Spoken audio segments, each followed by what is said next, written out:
I don't want to be a first adopter. Those fucking things are going to fall apart.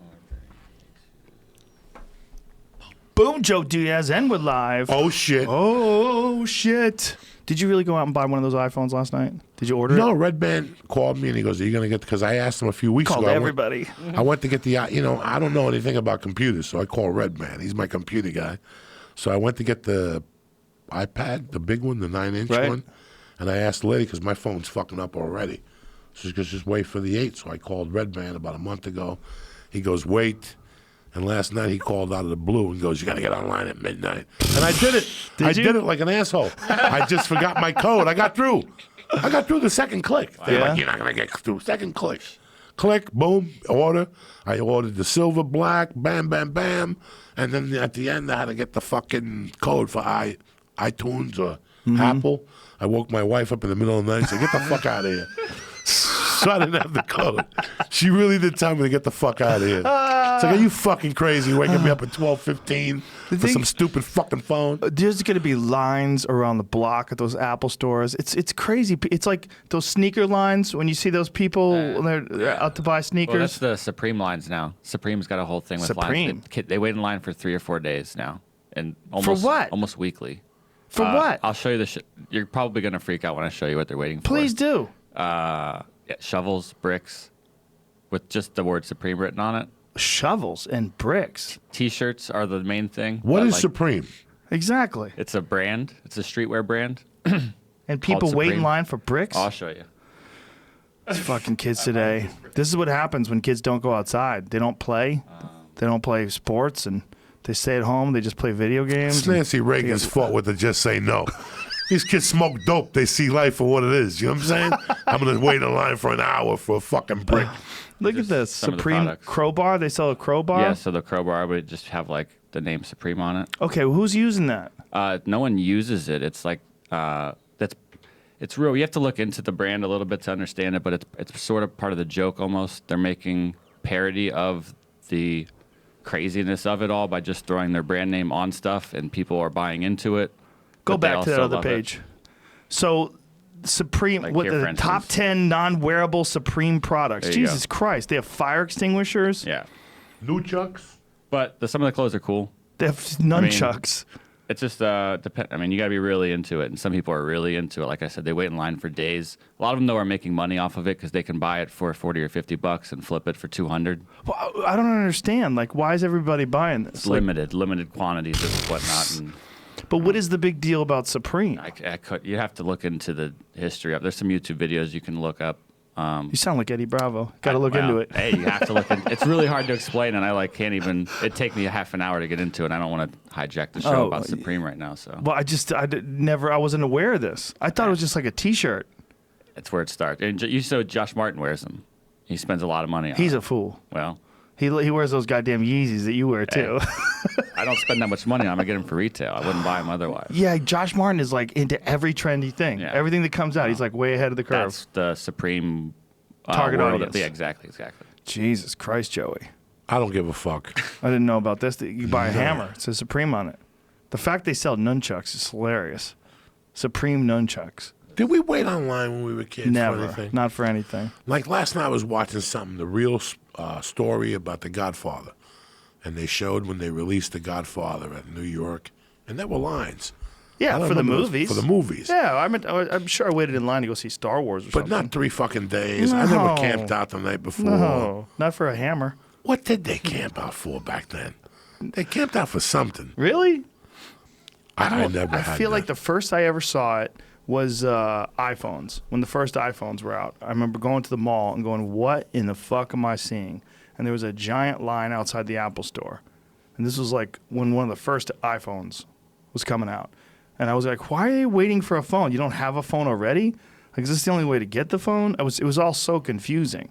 But it was a thing where people would wait in line and then they would look at each other. And I remember when they were waiting in line for Harry Potter, when Harry Potter was coming out, and people were driving by and they were yelling out, Dumbledore dies at the end.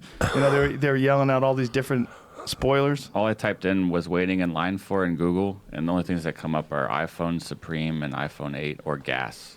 Yeah, gas. We Gas waited would be in the line other for thing. That's gas. right, in the 70s with the flag. Yeah. Red, green, or yellow flag. What was that? There was, like in the mid-'70s, there was a gas shortage. So green meant that you got gas if you had an odd numbered, like if your license plate ended in odd. Yellow was even, and then red was shut down, bitch. Oh, yeah, that's Do you right. remember that? They had the flags, Yeah. 73 to 75, maybe, something like that. I don't know the exact dates. Then they had a weird line. Studio 54 had a huge line, but you got picked. Studio 54, the dance like club? when Studio 54 was on fire, you showed up, and you didn't guarantee to get in. You got picked. Right. The way they do now in Hollywood, like they pick hot chicks. Right, so they pick hot chicks. What was the thing we were talking about when they won't let a guy in without a chick? Something. Yeah. There's some formula to go out in clubs and. Yeah, LA. they never would let guys in without chicks.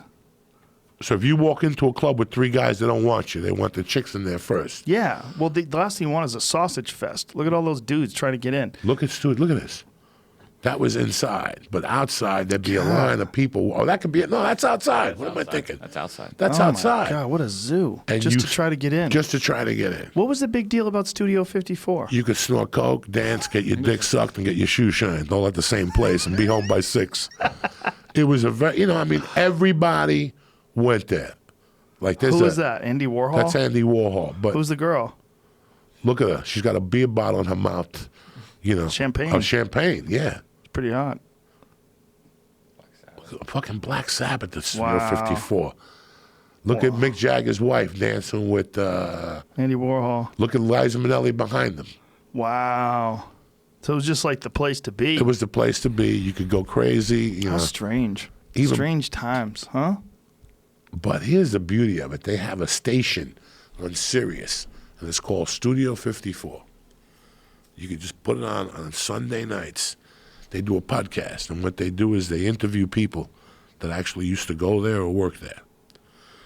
And I got to tell you something, Joe. They had a dentist on about a year ago and his wife that it was crazy listening to this interview about what their life was. They were professional dentists making money in New York. They stayed out till 5, 6 every night. Whoa. Went home, took the kids to school, went back home, took a nap till 1, got up, went to the dental office, worked till 5, went home, took another nap, fed the kids, and at 9 o'clock they'd fucking bring the kids downstairs to their moms and they'd do it all over again. 5 nights a week, over and over. And the lady was saying, not till years later, Liza Minnelli thought I was a publicist. She goes, she didn't know I was a dentist. They just saw you in there every night. It was all trust funders, That's all the people who could do that type of shit. Wow. Do blow till all hours of the night. You could put it out. They even had an interview about when Bob Hope went to Studio 54. Bob Hope. Bob Hope walked into the studio not knowing what the fuck what lair he was gonna walk into. He went out to the middle of the floor and started dancing, and these chicks got together and started tying Bob Hope up. Just tying him around like an Indian. He's just standing there like laughing Bob Hope style. Then he's like, is this a fucking joke? They just left him there. Like they just tied him up and left him there. Tons of stories out there like that, But then it moved on. But you got picked to go in there. How did it move on? Like, imagine how weird it must have been when it finally, the door shut and that was it. The people where it was their whole life for years. Well, people move on. Clubs Yeah. get hot, different clubs. I went there one time in 1983, maybe, 84. It was done. My friend It was got me already in the- done? Yeah, it was done. It was just a bunch of assholes trying to be cool. Wow. And I found the $100 bill. I was out of money with a bag of blow, no cash, not a dime in my pocket. And I looked down at 4 in the morning. It was a $100 bill, and that's how I got saved. That's how I got home. Wow. And that was it. That's my Studio 54 story. It is weird, the nightclub scene. The nightclub scene's a very strange scene. One club gets hot, and then it dies off, and the people that are in that business try to figure out what makes something hot and what doesn't. You got to rename places and redo them and reopening and grand reopening and get people to show up. I remember hearing that they were paying Paris Hilton shit piles of money to just show up at clubs. That's it. The Kardashians, any of those people, they pay a shitload of money. You're there. They take pictures. And your club gets hot. Now, after about a year, you start taking partners in. Yeah? Sure, because you know it's on the way down. Odds are against you. So after a year, some guy comes in, I love your place. And Go ahead, I'll take half. Give me half. And that's how you get out of it. Or you do what a lot of people did. And they just light the place on fire and start from scratch. A little Jewish lightning, and the place starts from scratch. You know, I knew the guy that owned the gay clubs in Houston, like in the 70s, and he was telling me one time, he goes, yeah, once we got our use out of them, you light them on fire, collect the insurance, and then open up another club. That's it, Jewish lightning. Jesus Christ. It's a weird scene.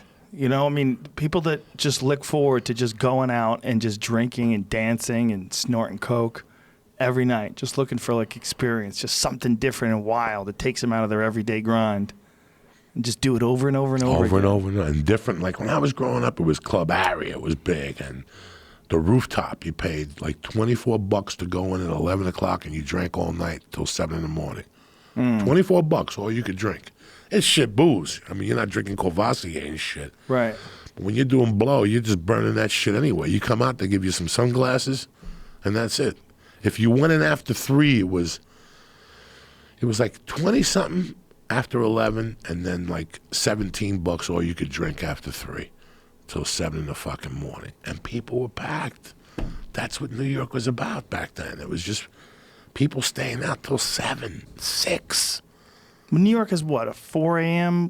last call? When's the last call in New York? I have no idea. Florida, I think it's even later than New York. Florida, it closes for 1 hour. 5 o'clock in the morning. So let's say you're at the News Cafe. Right. And we're bullshitting, we're having a good time. At 5 o'clock, they'll come over to you and say, hey, do me a favor. By 5 o'clock, the bar's going to close. So you can't order beer till 6. So we just ordered 25 beers. And you wait till the bar opens at 6, and now you're fucking ready to drink again. They closed for 1 hour. 1 hour. This was back, 20 years ago, 15 years ago in Coconut Grove. What a weird rule. 1 hour. Remember that place we used to go to? Right down the street from that Improv? Yeah, the News Cafe, right? That was a great place. It's a great place. Great breakfast, great fucking bar. That club went downhill hard, though. Yeah, that club. And that place, well, the whole Coconut Grove area became, the only thing that's still open are the Dueling Pianos, the pizza joint, that mall. The Dueling Piano place is still open? Yeah, it's in that little mall there with the movie theater. They always have those right next to Improvs. Like they have one in Addison, too, right? Addison, they have one up next to John Lovett's up in Universal. They do? Yeah, they used to. If there's a fucking... what are you pulling up there? Miami has a 24-hour really drinking now. Oh, just Miami? Just in the Miami Entertainment District, it says. Oh, well, that makes sense. It's 4 a.m. Broward County and Key West. Yeah. But a little different everywhere else in Orlando. West Florida. Palm is where we always worked. We either worked in Miami at the Improv, which is Coconut Grove, or we did West Palm after Joel opened up that new place, the big giant place. That's a That's a great place. Yeah, the new place, though, is like a theater. It's right, like it's 600 seats. It's fucking nice huge. I mean, that's a huge club. It's a great place. And even Fort Lauderdale was a great club inside the casino, which they're redoing over. Oh, yeah? That shut down. Oh, it did? That the shut Improv down did? until next year. Yeah, we have no action down there. No kidding. That was a fun little club. Yeah, it's a fun little club with the casino. That's a good size. That one in the Hard Rock is a good size. That's a good size. Yeah, no. Last time I was there was a couple next to me that was fucking in the bedroom next to me, and like animals. I mean, like fucking animals. I mean, like porno film animals. Like I was lying in bed, and I heard, and it was in the afternoon. I was trying to take a nap, and these people were hammering it, just bang, bang, bang. And this guy's just fucking hitting it. And I was like, Jesus Christ. That's that fucking Florida Oxycontin dick. One of those pain relief centers, you take 2 of those things, you can hit your hammer with a dick 10 times. That shit won't go dead. Boss Rutan told a story the other day that I read online on one of those martial arts websites about his addictions to Right, Oxycontin. yeah, that's a great article. Ooh, scary shit. Scary shit. Where he was talking about trying to get off of it and how difficult it was. And you're talking about a guy with like an iron will, and Boss Rutan. Like imagine the average person who just has a hard time getting out of bed in the morning, doesn't have a lot of discipline, and they get hooked. Like that's it. That's it. You're gone. It's fucking amazing that stuff's legal. Did you watch 60 Minutes 3 weeks ago? No. That was the motherfucker's motherfucker. What was it? Just about the opioid epidemic and how the DEA stopped prosecuting. The word came from, it's just a nightmare. They're fucking terrible, those things. Listen, those things are terrible. Yeah, there was a whole article recently about the company that sells most of the opiates and the family that's behind that company and how many billions of dollars that they've made off the opioid crisis. Opioid or beard? How we say opioid? How we say it wrong? Once that shit grips you, that synthetic heroin, that's what that, right, isn't it? Yeah, essentially, yeah. It's a bad grip. Like I said, I took a 16th one night in my living room and I had to lay down. And that's my whole resume with Oxycontins. And I'm a fucking mule. I can eat 2,000 milligrams of THC and live a 16th of one of those pills. I popped, it was just a little piece, nothing. My blood pressure dropped so fucking much. I just laid down, went to sleep, and I knew my pill career had come to an end. And never even let it start. Really? Never even let it start. Can you believe, brother?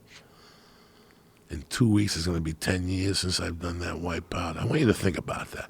Wow. I want you 10 to years. really think about it. I still remember being at Cobb's with you that January and like going, it's been 2 months. I don't know if I could really do this shit. Like, I don't know if I could control this feeling. And I controlled it. So you, like, when you quit, what was like the first week like? Hell. Hell. First 2 weeks were hell. Did you think about going back, just like I can't do this?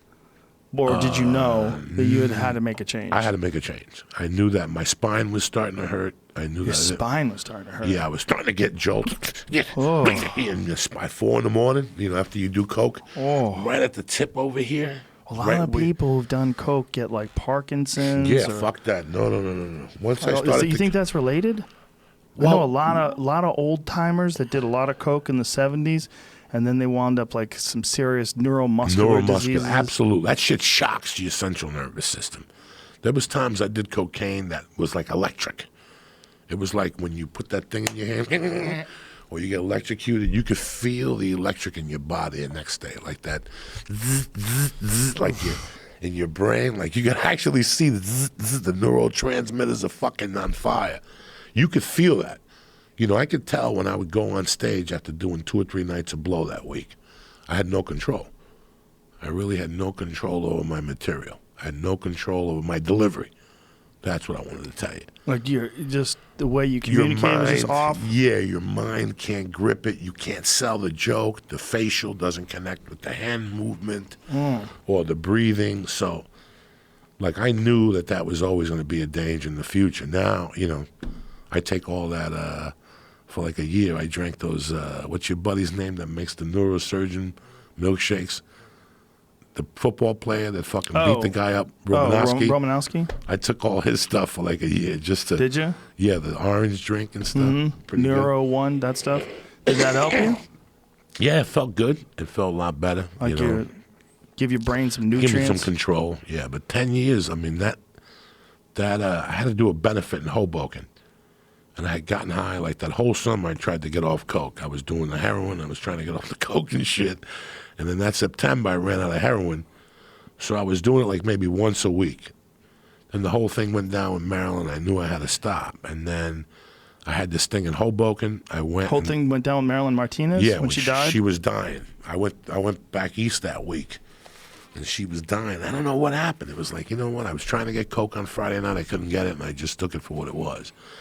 I was trying to get coke on Saturday. I couldn't get it. So fuck it. I took the plane back Sunday. I couldn't get it here. Something happened. I couldn't get it. And then that Monday, I had a meeting to do a movie. And at the end of the meeting, the guy said, listen, man, we know about your drug problem. So before you say yes, we want you to think about this because you can't miss a day on this movie. You cannot be late. If you're late, the whole movie can't shoot because it was a cast. Mm-hmm. We all shot in one room. It was an AA meeting. So I thought about it. I'll do it. And that was the roughest fucking month ever because I was just going home, and before 8 o'clock would start, I would just go to bed because 8 o'clock was my cocaine time. That's when my body would start to ache. That's when I couldn't even... You could be telling me the most important thing in your life, and I'd be watching you, but I couldn't hear. All my mind was focusing on was getting that blow at 8 o'clock. Wow. And then I would figure out how to get the $60. I'm going to go to the ATM machine. I would shoot over to Rock and Roll Rouse. There's that ATM machine in front of Rock and Roll Rouse right there. Yeah. And I would take $60 out there. Dog, I would run every red light to get to that ATM machine. Like, I didn't give a fuck. And then from there, I would just make the U-turn, go to my dealer's house, and go home and leave the Coke there. And now I was ready for the night. I was in peace just knowing that the Coke was at the house. I didn't have to do it. You know, I've never been physically addicted to something in a way where I had a hard time kicking it, but I've had some psychological addictions for sure. And I think that one of the things that I've gotten out of this month of the Sober October thing that Tom, Bert, and Ari and I are doing is that a lot of it is psychological. Because just knowing that we can't smoke pot or can't drink all month, you start thinking about, we're at the home stretch, November 1st, around the corner. Like, I don't really feel like I need to get high. It's not like I need a drink tomorrow, but it's knowing that I can't do it for the month where it hangs over your head. So that's what's even more impressive, that you could kick it, because it's not just the fact that you have like a physical problem, but you also have this psychological problem. Like the psychological part of it is like it's a pattern that you're comfortable with. You got used to that pattern of 8 o'clock, you're looking for the Coke, you go and do it, and then you're off. It's like you're off, even though you're in chaos, your life's in disarray, and you're in the grips of addiction, you're comfortable with that feeling. You've been there before. And for whatever reason, when people get used to fucking up, and they go, why do I keep fucking up? One of the reasons you keep fucking up is because you're used to fucking up. And it's not an uncomfortable feeling in the sense that you know it. It might suck, but you know it's the devil you know. You know? There was nights I didn't want to do it, and I still did it. Do you understand me? Yeah, like I didn't want to do it. Like I didn't need to do it. Like I didn't feel. I just wanted to do it. But it was just something to do. Like it was just something to do.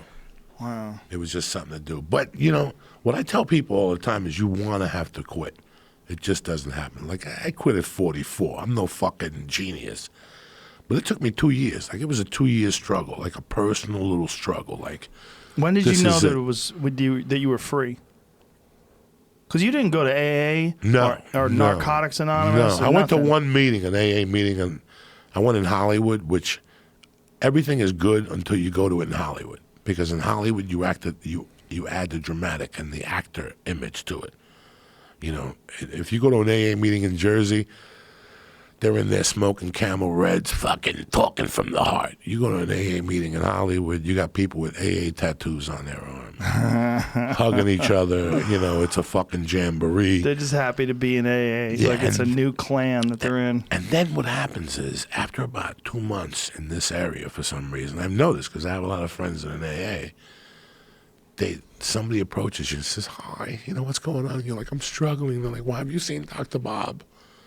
They're like, Dr. Bob. Gosh, I'm just making this name up. They're like, Dr. Bob, oh my God.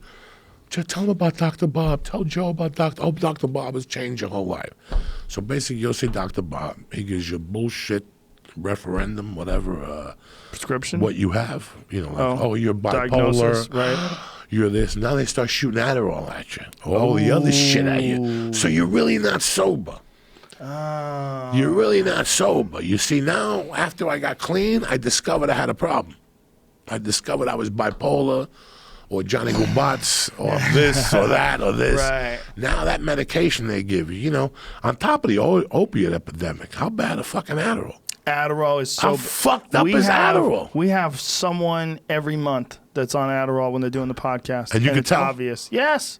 They can't shut the fuck up. They talk at a very fast pace. They're really excited. They've got just a little bit too much energy. There's something about them that you just know. And you just, like, you could tell. Like, you're like, whoa, slow down. Sometimes I'll offer them a drink. I mean, I've had people on the podcast where I tried to figure out what the fuck was going on. And then later on in the podcast, they told me they did Adderall. And I was like, okay. All right, now I get it. Now I know where all this tension Remember is the crazy coming from. chick we knew that used to take 2 Adderalls and fucking the chick in West Palm or something used to drink? Oh, dude, everybody does. Do you know how many people do it? No. I'm getting stunned. All my like the families that I know, like with my kids or friends with their kids, and I get to know these people. Fucking all these like successful suburban people are doing Adderall all the time. That's how they get through work. That's how they become successful. They're always hustling. They're always getting things done. And these motherfuckers, they always want the newest shit. They want the newest watch. Oh, is that the newest U-Bolt? Is that the newest this? Is that the newest that? Oh, he's got the Mercedes AMG. Oh, look, he's got this. And she bought a house in the Oaks. Oh, look at this. And she's got that. And look at that purse. Yeah, where'd you get that? I heard that's a Hermes. Oh, you can't get those. All they're doing is like chasing after these things so they can go places and other people will look at this new thing that they have. It's very strange. It's like there's one thing, like if you know someone who like collects a certain thing, like they're so we're really into fucking whatever it is, old samurai swords or something like that. Like they love the history of it. That's not what these people are doing. They're buying things so they could bring places and other people would go, ooh. So they get a feeling, like a feeling of I guess a successful feeling. They get a feeling from other people recognizing that they have the latest thing. Like, oh, where'd you get that jacket? Oh, look at that purse. Oh, look at that look at that chain. How many carats is that ring? Let me see your ring. Oh, girlfriend, let me see your ring. Amazing. It's so cute. Those shoes are so cute. Oh my God, so cute. And they're just like weird, fucking just pilled up people. Weirdo, speeded up people that are like chasing after the next object. It's a very strange, and they don't talk about shit. I get together with these people, because we'll have dinners together or our families will get together. The kids will play. We'll go to a party together. And, a good 20% of these people do not talk about shit. All they talk about is objects. They talk about this object and that object and how much this is worth and how much real estate's going for here. And that's the whole focus of conversation. It's like an anti-human conversation because they're not talking about anything human.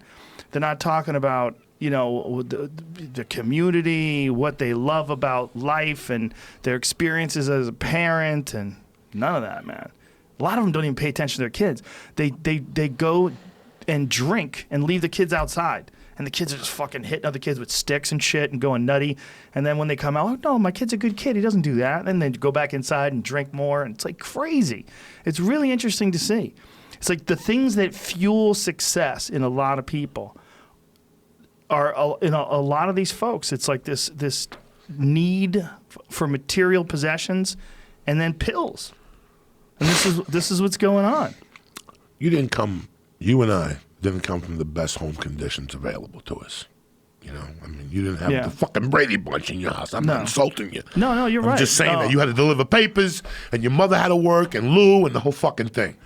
Do you ever sit there sometimes at one of these fucking parties with these people who have everything? Yeah. Everything we didn't have, and you're like, my parents were 20 times better than these fucking people as a parent. Yeah. Like, I'm sitting there every day now that I'm a parent. I go to pools. I go to gymnastics. Tonight I got a fucking recital.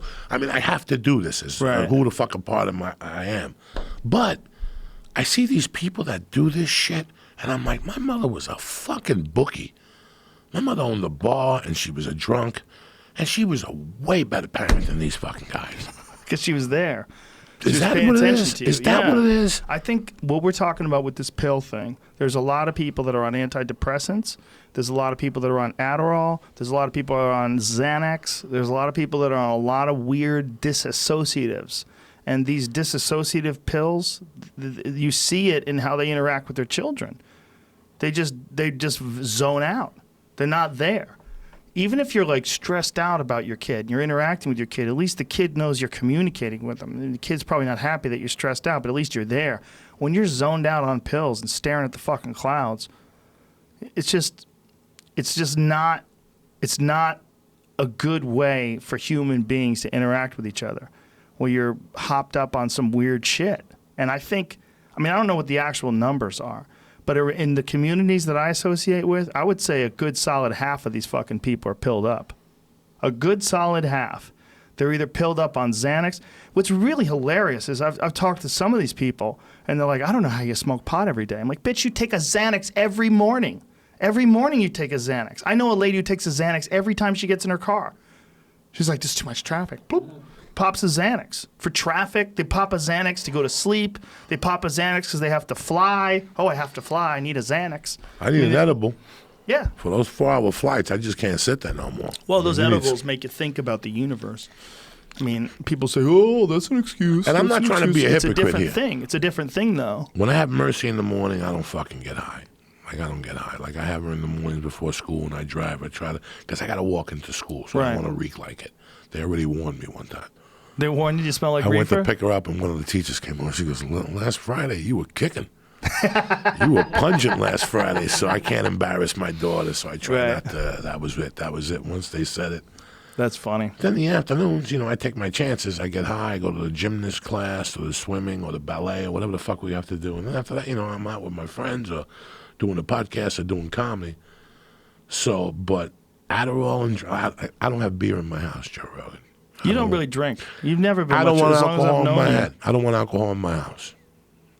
Now that I have a child, I do not want alcohol in my house. Well, I'll tell you what. If there was one thing that I could kick, that like this sober October shit. Like if I could, if I had to choose, like for the rest of my life, no booze or no pot, I would say no booze in a heartbeat. Yeah, but I like a cold Heineken once I a do month. Too. Oh, cold Heineken once a month too. is fucking delicious. But I get something out of pot. I get like sensitivity, I get community, I get compassion, I get introspective thinking, I examine myself more, I become more humble. I get something out of it. I get like real benefits out of pot. Like a lot of the benefits that some people would call paranoia, or that people they freak out because they think the walls are closing in. I love that. Yeah, it's good for you. I love that. I live in that world. I fucking love it.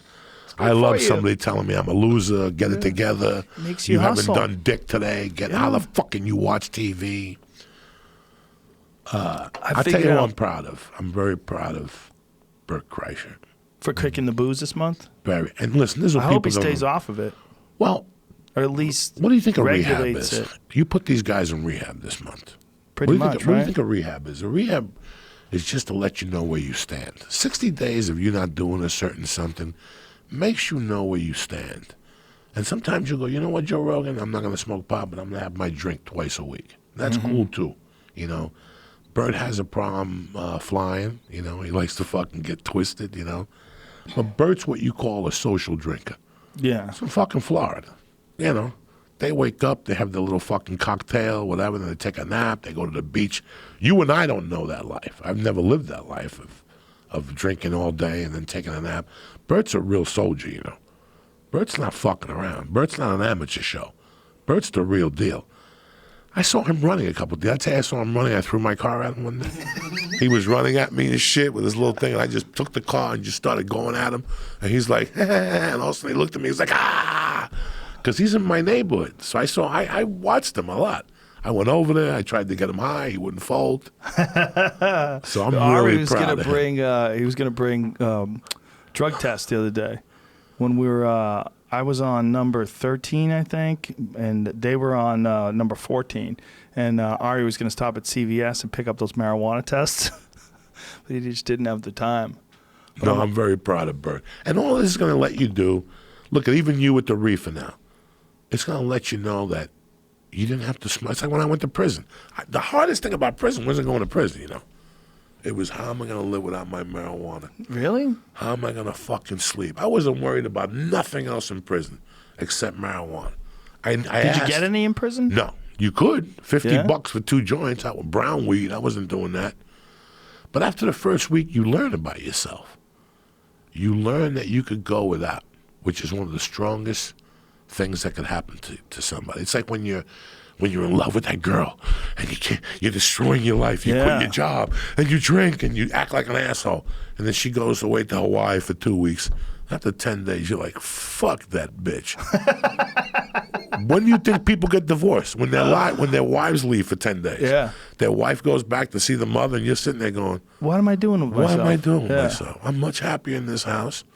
I could put her in the back somewhere and not see. That's what happens. When you realize you could do without, that's one of the biggest things in your world that could happen to you. Yeah. You have no idea. Well, you don't think you could do without in the beginning because you think maybe you could possibly get her back.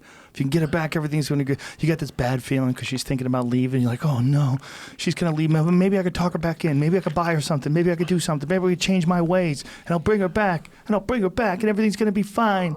But everything is fine. And if she leaves, you're just meet somebody else. That's it. Just come on, relax. It's like when I gave up sodas. I never thought I could give up a Coke. Are Really? you fucking crazy? Do you like those Zevias? Do you like those things? What's Zevia? Oh, Jamie, go get them some. What's a Zevia? Zevia. They're sodas that are flavored with stevia. People think I'm doing a fucking commercial for these things. They haven't paid me a nickel. I'm not taking any of their money. They're soda, but they're flavored with stevia. And you no sugar at all. Coca-Cola? They have like raspberry. They have root beers. They have like one that's like a 7-Up.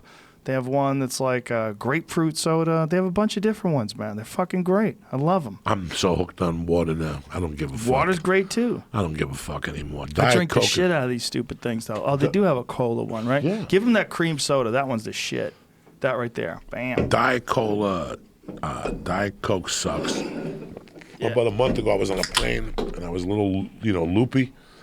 And I just said, let me try a Coke. I go, let me get a Coke. I couldn't even finish the little fucking 8-ounce glass. It was too sweet. Yeah, that's I had some the other day accidentally. It was a late night drive through. I was starving coming home from the store, and I got a burger. And I asked for a Diet Coke, and they gave me a regular Coke. And I went, oh, this is so good. It was so delicious. Yeah, once a month, I'm going to give myself a Coke, an actual Coca-Cola once a month. And then get the Mexican ones with the real, the Mexican. Got to go to like a taco joint for those, Cactus. right? Go to Cactus on where you guys usually go right there. They're fucking good. But once you realize, like, I grew up in Jersey. I get a sandwich, I get a bag of chips. Right. It's not the sandwich that kills you. It's a bag of chips. If I have a turkey with Swiss and avocado, I'm not going to fucking die. Right. It's the fucking 22-ounce bag of chips. All those things, once you give them up, like I had to give them up with Weight Watchers, they were tough. Potatoes with breakfast. That was tough? That was tough. That fills you up. For me, when switching over to like In-N-Out and getting a double-double with the lettuce, with lettuce wrapping on the top of it instead of buns. Style, whatever that it's is. called protein style. Protein style. That's the way to go because you still enjoy the shit out of it. It tastes amazing, but you're not getting all that bread. It's still fantastic, and it's really not bad for you. I mean, it's just ground beef, cheese, lettuce. It's not. I mean, there's nothing terrible for you there. I just think that, when you spend too much time eating shitty food, your body is going to just feel terrible. But if you can just limit that shitty food to occasionally, then you'll appreciate and enjoy it just for fun. Have a meatball sub. It's like anything else. Yeah, every now and then. Cavarettas. You ever go to Cavarettas out with here? you. Yeah. Yeah. That fucking place is so good. I get a sausage and pepper sub there every now and then. Ho, ho, ho, ho, ho. With real Italian bread. I mean, it's a fucking thick outer crust Italian bread where you clamp it down and it's hard on the outside but soft on the inside, and you bite into that and you feel that real juicy Italian sausage and that marinara sauce. I got 2 weeks. I got 2 weeks. 2 weeks. I go home in 2 weeks. Oh, you're going home in 2 weeks. Yeah, I save everything for when I go home. I don't fuck around no more. I don't eat Chinese food out here no more. I don't do none of that shit. You don't fuck around? No more. What about pizza? Do you fuck around with pizza? Why? Why? I had a stop. I got a It's place. not the same. I got a place by my house. I got to tell you something. If I walk in there with you, you'll drive down. Really? Yeah, it's that, Is that good? Don't take the pie to go. No? You got to eat it there? You got to eat it there. You got to eat it quick. Just sliced. You got to get the slices that are rotating. Mm-hmm. You bring that pie home, it's like a fucking falafel. Like, you got to bring it home and put it in your oven all over again. That's the secret. Like, you have to put it in your oven all over again. You know what no one does right here? White pizza. No, because nobody's Catholic. There's a pizza place in White Plains, New York, down the street from Executive Billiards. I think it was Nicky's Pizzeria. And they had this fucking white cheese slice, this white pizza slice and it had like, you could see the olive oil and butter and the pizza and the garlic, and you would bite into it and you'd be like, holy Christ. And the crust of the pizza underneath is just like just the right amount of cooked, where there was like a little bit of just a slight burn to the crust, and you're biting into it and you're just feeling the cheese and the dough and all the sauces and the whoo. Oh, with some fucking, during Lent, when you grow up back there and you go to your friend's house on Friday and they get like mussels and red sauce. And Nicky's, that's the place. And white fucking pizza. We'd walk to that place right from Executive Billiards, right down the street. Fucking phenomenal place. Saw a good street fight there once. And here's the other thing that bothers me the most. You know what a slice is? Do you know what a fucking slice is? Yeah. Is a move. A slice is a thing of a move. Okay? What's a slice of a move? A slice of a move is you mean you're on the fucking move. When I come in to see Joe's Pizza and I go, oh, let me get 2 cheese to go. And you give them to me on the thing and I fold them up. I eat one there. You take one with you? And one to go. Go get a slice in Hollywood somewhere. What happens? They take it, they write a receipt, they hang it up, and some other guy comes, takes the slice out, puts it in. You have to wait for 10 minutes. Then they come with a number and they give you the fucking slice. Listen, do it all one shot. Use your dirty hands. It ain't going to kill me. It ain't going to kill me. I don't give a fuck if you scratch your ass. Throw the heat from the oven will kill the germs. You know what I'm saying? Just throw the slice in.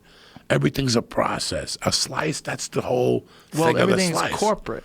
Yeah, it's a move. I don't like that shit. I know what you mean. Everything has become corporate. And these places, you're never going to get that old, small restaurant feel from a place like this that you'll get from a place like Nikki's Pizzeria, you know? You don't, and the flavors are different. We've talked about this before. I don't know what it is, and I've heard people say it's the water, but whatever it is. The place down the block from Gotham. That's when I do Gotham. Oof. I'll show you the slice right here. I even took a picture of it. They got a sausage Stromboli in there. Ooh. That'll make your asshole fall out. You understand? I just took a bite of it. I won't eat a whole Stromboli. That's a heart attack at night. That's a delicious meal. What, a Stromboli? Yeah, but that's a heart attack. Now, you know who else got a good Stromboli, I heard? Who? Vegas. Vegas? I heard there's a place in Vegas that you got a Stromboli and they have couches in the back. Well, they must have leftover if we take a nap. Yeah, so you take a nap. I swear to God. They must have leftover guineas from when the mob ran Vegas, right? You used to go to a place that Eppley used to take you to.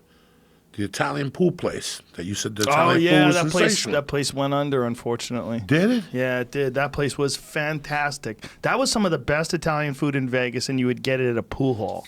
It was so weird. Look how beautiful that slice is. That looks good. Look at the fucking sausage Stromboli my niece got. That's like a Yeah, this is like a heart a attack. Florist. Yeah, this is a heart pictures attack. Of beautiful flowers. Oh, no, dog.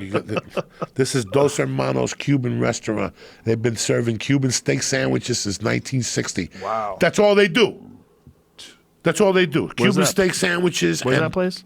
West New York, New Jersey. Look at that. That's the place. You took pictures of pizza. Bro, that's beauty. That's Mona Lisa in my world. Look at the Stromboli. Look at the counter. Look at the fucking Stromboli. Look at all this. Look at the counter. His look at phone is filled with pictures Look at the of lobster food. tails. Lobster tails.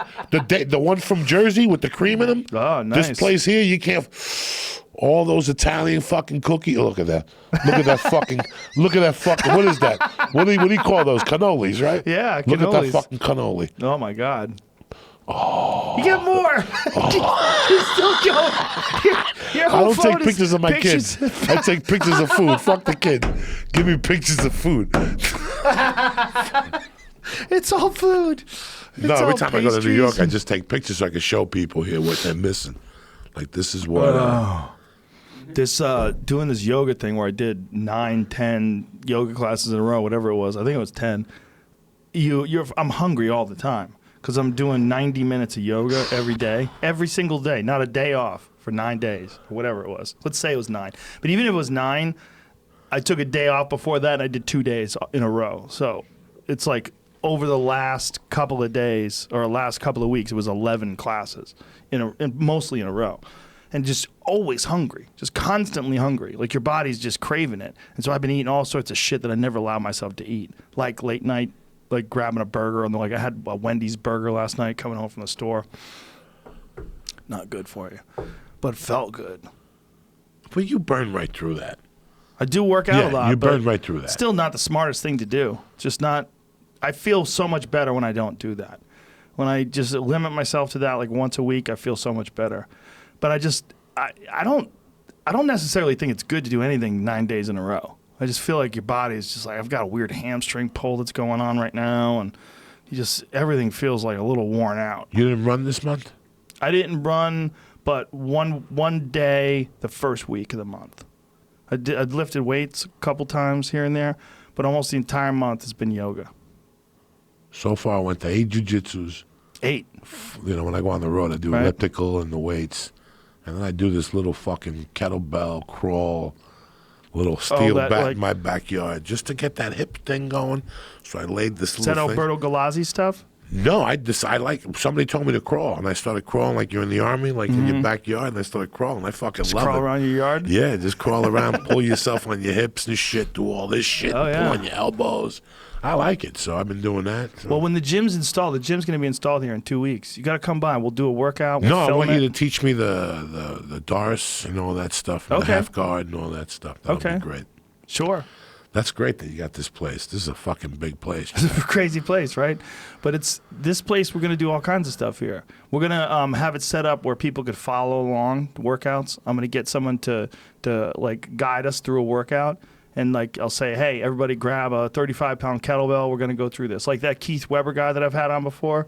Keith Weber, I'll get him to come up here and teach that extreme kettlebell, extreme cardio workout. It's a fucking phenomenal workout that you could do with one 35-pound kettlebell. And you'll pick up a 35-pound kettlebell. You're like, what kind of fucking workout am I going to get with this little weight? It does it. 5 minutes in, you'll be dying. Guaranteed, 100%. Even if you're in good shape. It's hard. If you're not used to that workout, it is fucking hard. And by the time the thing's over, my legs are on fire. Just 35 pounds? 35 pounds. And what kind of shit are you doing? Like, Oh, clean presses over and over again, hot potatoes back and forth, renegade rows. You're doing like a push up with one hand on the kettlebell, switch to the other side, push up with the other one, doing them passing in between your legs, and you're going one after the other, windmills, over and over, clean press, snatches, and you're doing these in succession over and over again. Switch to this side, switch to the other side, 10 on this side, 10 on that side. You know, and we're talking about like a 45-minute workout. We have them. You could buy them all over the places, but we have them on it. He's got 3 of them out, 3 different workouts. They're fucking crazy DVDs. I mean, this guy he's a trainer up in Canada, and he's just in tremendous shape. But the videos are so good because it's one of the few videos where a lot of these kettlebell workout videos, like people are teaching you proper form, which is all important. You know, it's real important. Like learn proper form, learn where to keep the weight balanced, keep your weight in your heels, and keep your feet flat on the ground. All the different things that they want you to stress about various individual movements. But Keith Weber's like, you better know all that shit because we're just going to take you through a radical workout. Like, ready? Here we go. Boom. And he's doing it all with you. He's doing it on the beach. It's awesome. pretty crazy shit. Yeah. The other guy's good too, from Alberto. He's good too. He's got a nice little workout in the mornings. That place, Oh, yeah. That's Kettle Jitsu guy? That guy? place Yeah. packs up at 5:30. 5:30 a.m. I watch it online. 5:30. 5:30 a.m. He's got like fucking a stack of people in there. Then they go right to jiu-jitsu at 6:30. How great will it be to show up? I gotta get up at 3 a.m. Yeah, that's hard. To be ready at 5:30 for that type of shit. Have coffee. I gotta have coffee, smoke pot, have a protein shake, ride a little bit, just so not to think. I Get can't your brain just, fired up. Yeah, I can't. I'll have a heart attack. I just can't get up and go over that. The good thing about doing a workout like that before jiu-jitsu is that you'll approach jiu-jitsu like light. Is this him, Kettle Jitsu? Yeah, he's got a good program. Like he's doing hip escapes. He's calling it snake moves while he's holding onto a kettlebell at the same time. That's phenomenal for your core. These rocking chair get-ups. You know what I really like, man? I do these sit-ups with kettlebells where I put two 55-pound kettlebells or 50-pound kettlebells over my feet. I put my feet through the handles, and then I put 2 in my hands. And I lay back on my back, and I press them up, and then I sit up with them pressed up. And I do my sit-ups that way. And it just makes your core, your ab muscles just so goddamn strong. I get the 25 you give me. I don't tie my feet. And what I do is I go back, and then when I go this way, I do like a fucking burpee Oh, okay. to get my legs going. That that's one's a little great. too rough on my back, but I do that. That's part And then of stand back up all the way up? No. No. I just boom, bam, and then go back, and then boom, bam. At least it's like I'm getting onto a table. That's what I'm doing, getting to a table. I wanted to strengthen all that shit, and it helped me strengthen my back doing all that stuff. Those are great workouts because it's not like a glamorous thing where it pumps you up, it gives you big, it makes you look jacked, but it's just great for It's your just body. great for your circulation. I throw the bag in there. Oh, yeah? So to warm up, I open up with the bag. Very lightly, 5 minutes, close distance, then spread out, punches, blah, blah, blah. Just get everything moving. Then push up, stretch. Once you do 20 minutes of that, then I start doing my stretches to really get the muscle warm. Then I go back. Now I start throwing kicks. That kills Uncle Joey. Once I start throwing the kicks, then I crawl. Then I do my cleans. I do all the Alberto Galazzi stuff with a 15-pounder now. Instead of using the kettlebells for swings, they were in the middle of my back. I use 2 15s. I turn my arms and I go up, boom, catch them. and then go so straight. you're using the clubs? Is that what you're saying? I got them from On It, man. They hooked me those are up, so great. they're fucking great. Do you ever do Turkish get-ups? I do up to a degree. Like Yeah. up to, so I take the 10, the 8, whatever it is, boom, boom, boom, and then I do like a table instead of getting all the way up. Oh, that's good. Yeah, no. But I got anything's- problems it's all with my good. knees. It's all Right. Yeah, no. I do it. That I like all that stuff. Any of that stuff, like when you're lying down on your back and you're pressing something up, and even just getting up to your knee, it's all just about like strengthening your core. You know.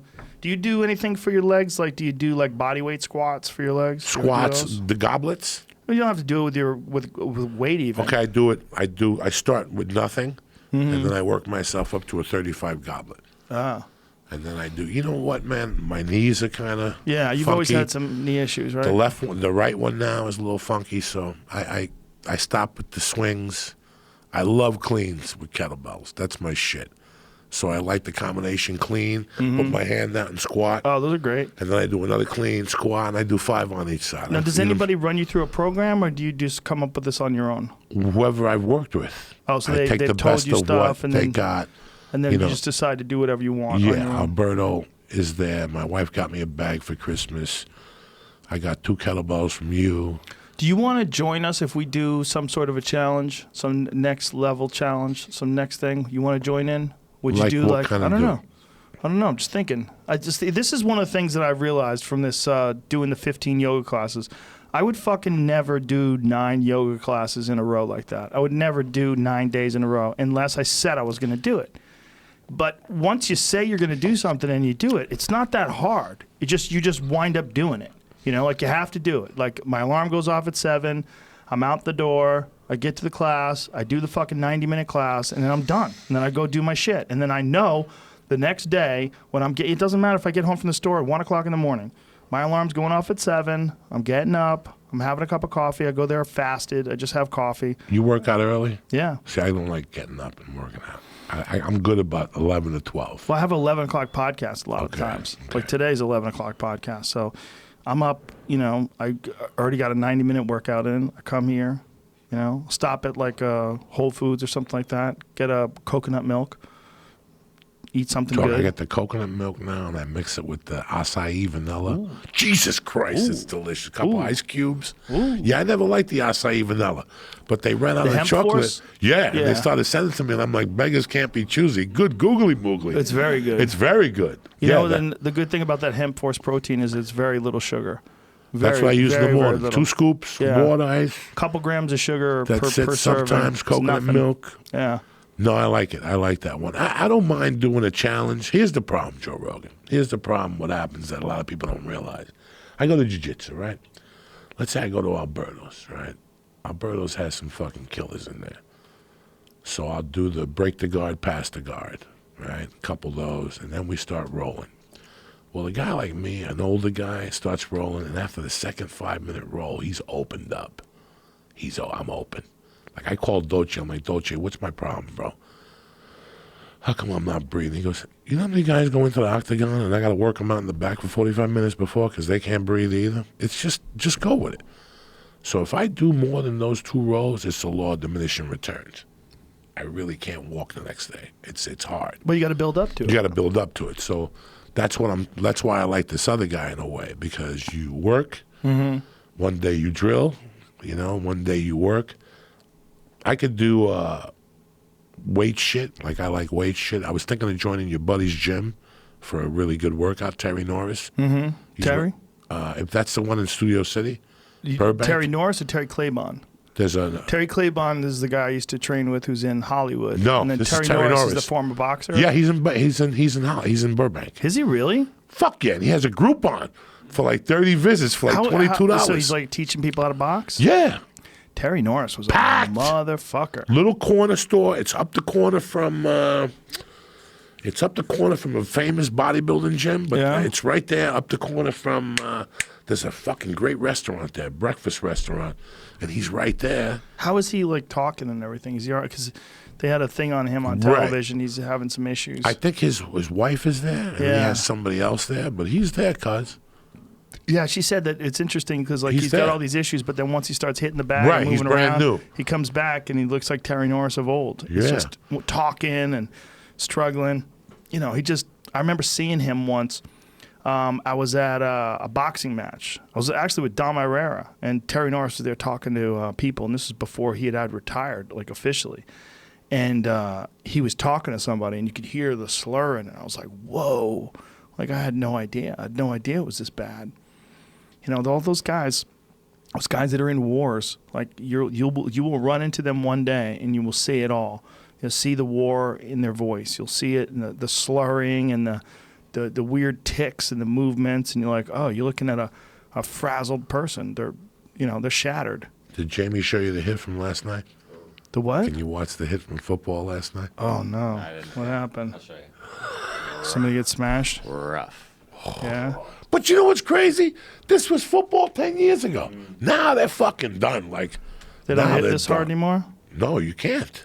Well, how'd this guy get hit so hard? Watch this. Yeah. So the main issue on it is like it's a quarterback play. They do the thing where they, I guess they're called it's giving up their body. They slide with their legs first. They're not supposed to get hit, like in almost anywhere. You're maybe supposed to tap them, just to like let them know they're down.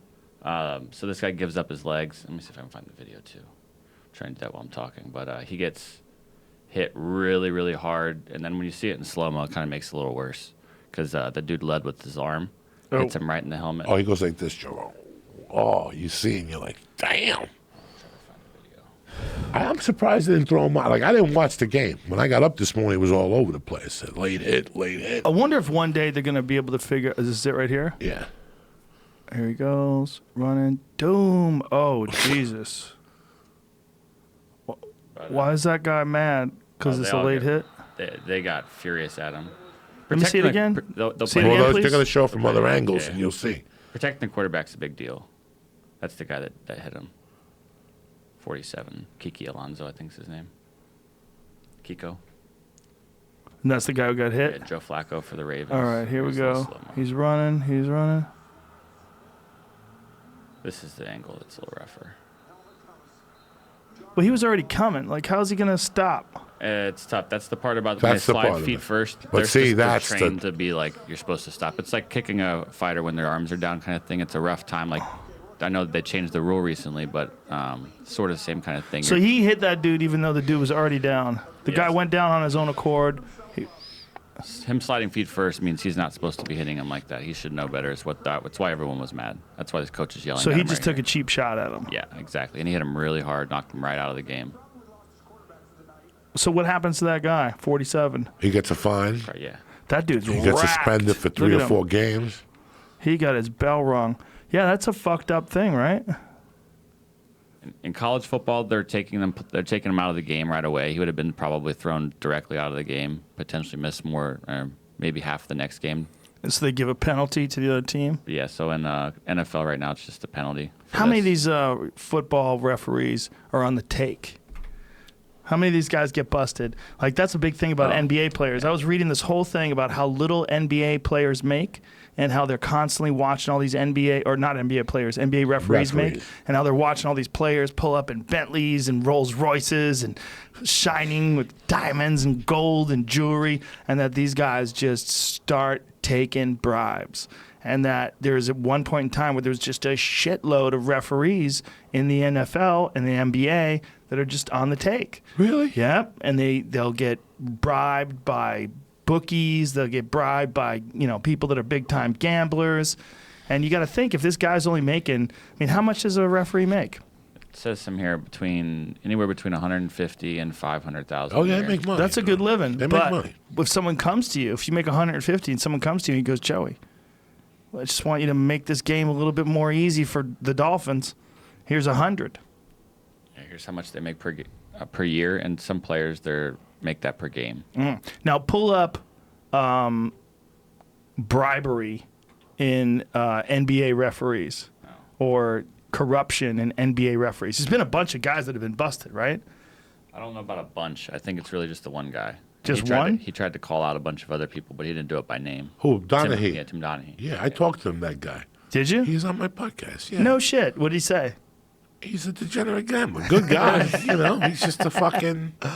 Listen, you fall into that trap, man. Right. They have so many scams. Like, he was telling me they got like the first class ticket shit. Mm-hmm. You know, where they give you a first class ticket to travel to the games. There's so much. Just a little bit of this, a little bit of that. A little bit of this, a little bit of that, you know. And, well, there's always a lot of that with boxing as well, you know? In college basketball, just last month. This is tremendous. There's a huge this thing is tremendous. Some coaches and some different programs, and I think it was Adidas might have been. So they were playing. Families were getting paid through the shoe companies to direct players to certain schools. Oh. And then they were getting signed by those companies when they made it to the NBA. And in some cases, I think Rick Pitino, who's the coach for Louisville, was taking something like 98% or 95% of the money that was due to the school from Adidas. He was just keeping it all. What? Yeah. What? No.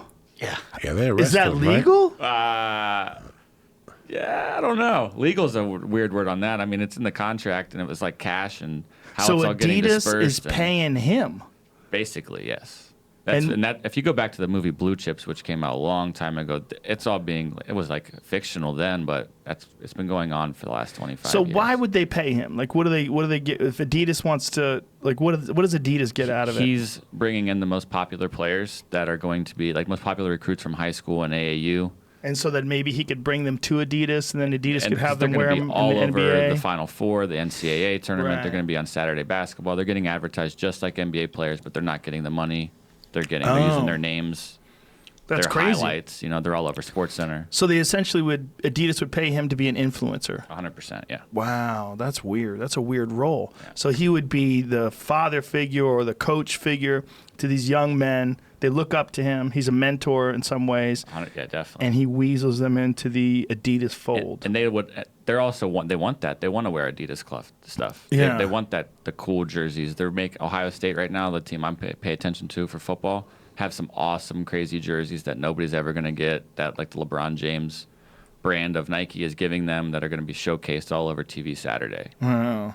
I was reading about Under Armour is banking on Steph Curry's new Under Armour shoe. Good luck. Oh, wow, Jamie, How much? They were saying that Steph Curry, who's like one of the best players in the league, apparently. You know that more than I do. I don't know shit about basketball. Yes, he's really good. They were saying that his new Under Armour shoe, they're putting a lot of money into this idea that his shoe is going to rebound the stock. So people are making recommendations to buy Under Armour stock now, so that when the shoe comes out, everybody gets crazy and buys his shoe, and then Under Armour will bounce back. You know the problem is, once something has a stink about it, that's kind of it. You know? Is that bad looking? In my opinion, and from knowing what I know about sneakers, that's not the shoe that's going to bring them back. Why? What's wrong with that shoe? Unless a bunch of kids are into it, which I don't know that they would be. It's more about marketing. So you have to get a whole bunch of kids into buying that, and then there's got to be a couple influencers in the like NBA video game world and like the YouTube blogging world that are going to have to make this seem cool to them. Why Just is the influencers. What does are it gonna have to say? get into it. Does it say Steph Curry on it? Is that an SC? 30, his number. Oh, it looks like an SC, doesn't it?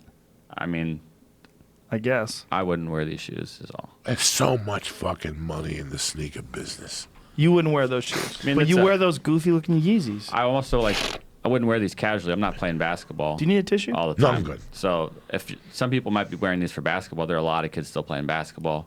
If they can get a team into buying them, then you get 15 pairs sold right to a team. And you're talking about two totally different worlds, right? You're talking about there's people that buy shoes to wear to play in. Casual or and then there's people that purposes. buy shoes just to hang out in. Correct. Yep. But they're buying athletic shoes for Hanging casual out. purposes. Right. And the marketing of it is a real weird place because Jordans are where it all started. Michael Jordan got everybody wearing shoes, you know. Yeah, and Jordans, people don't play basketball in Jordans, correct?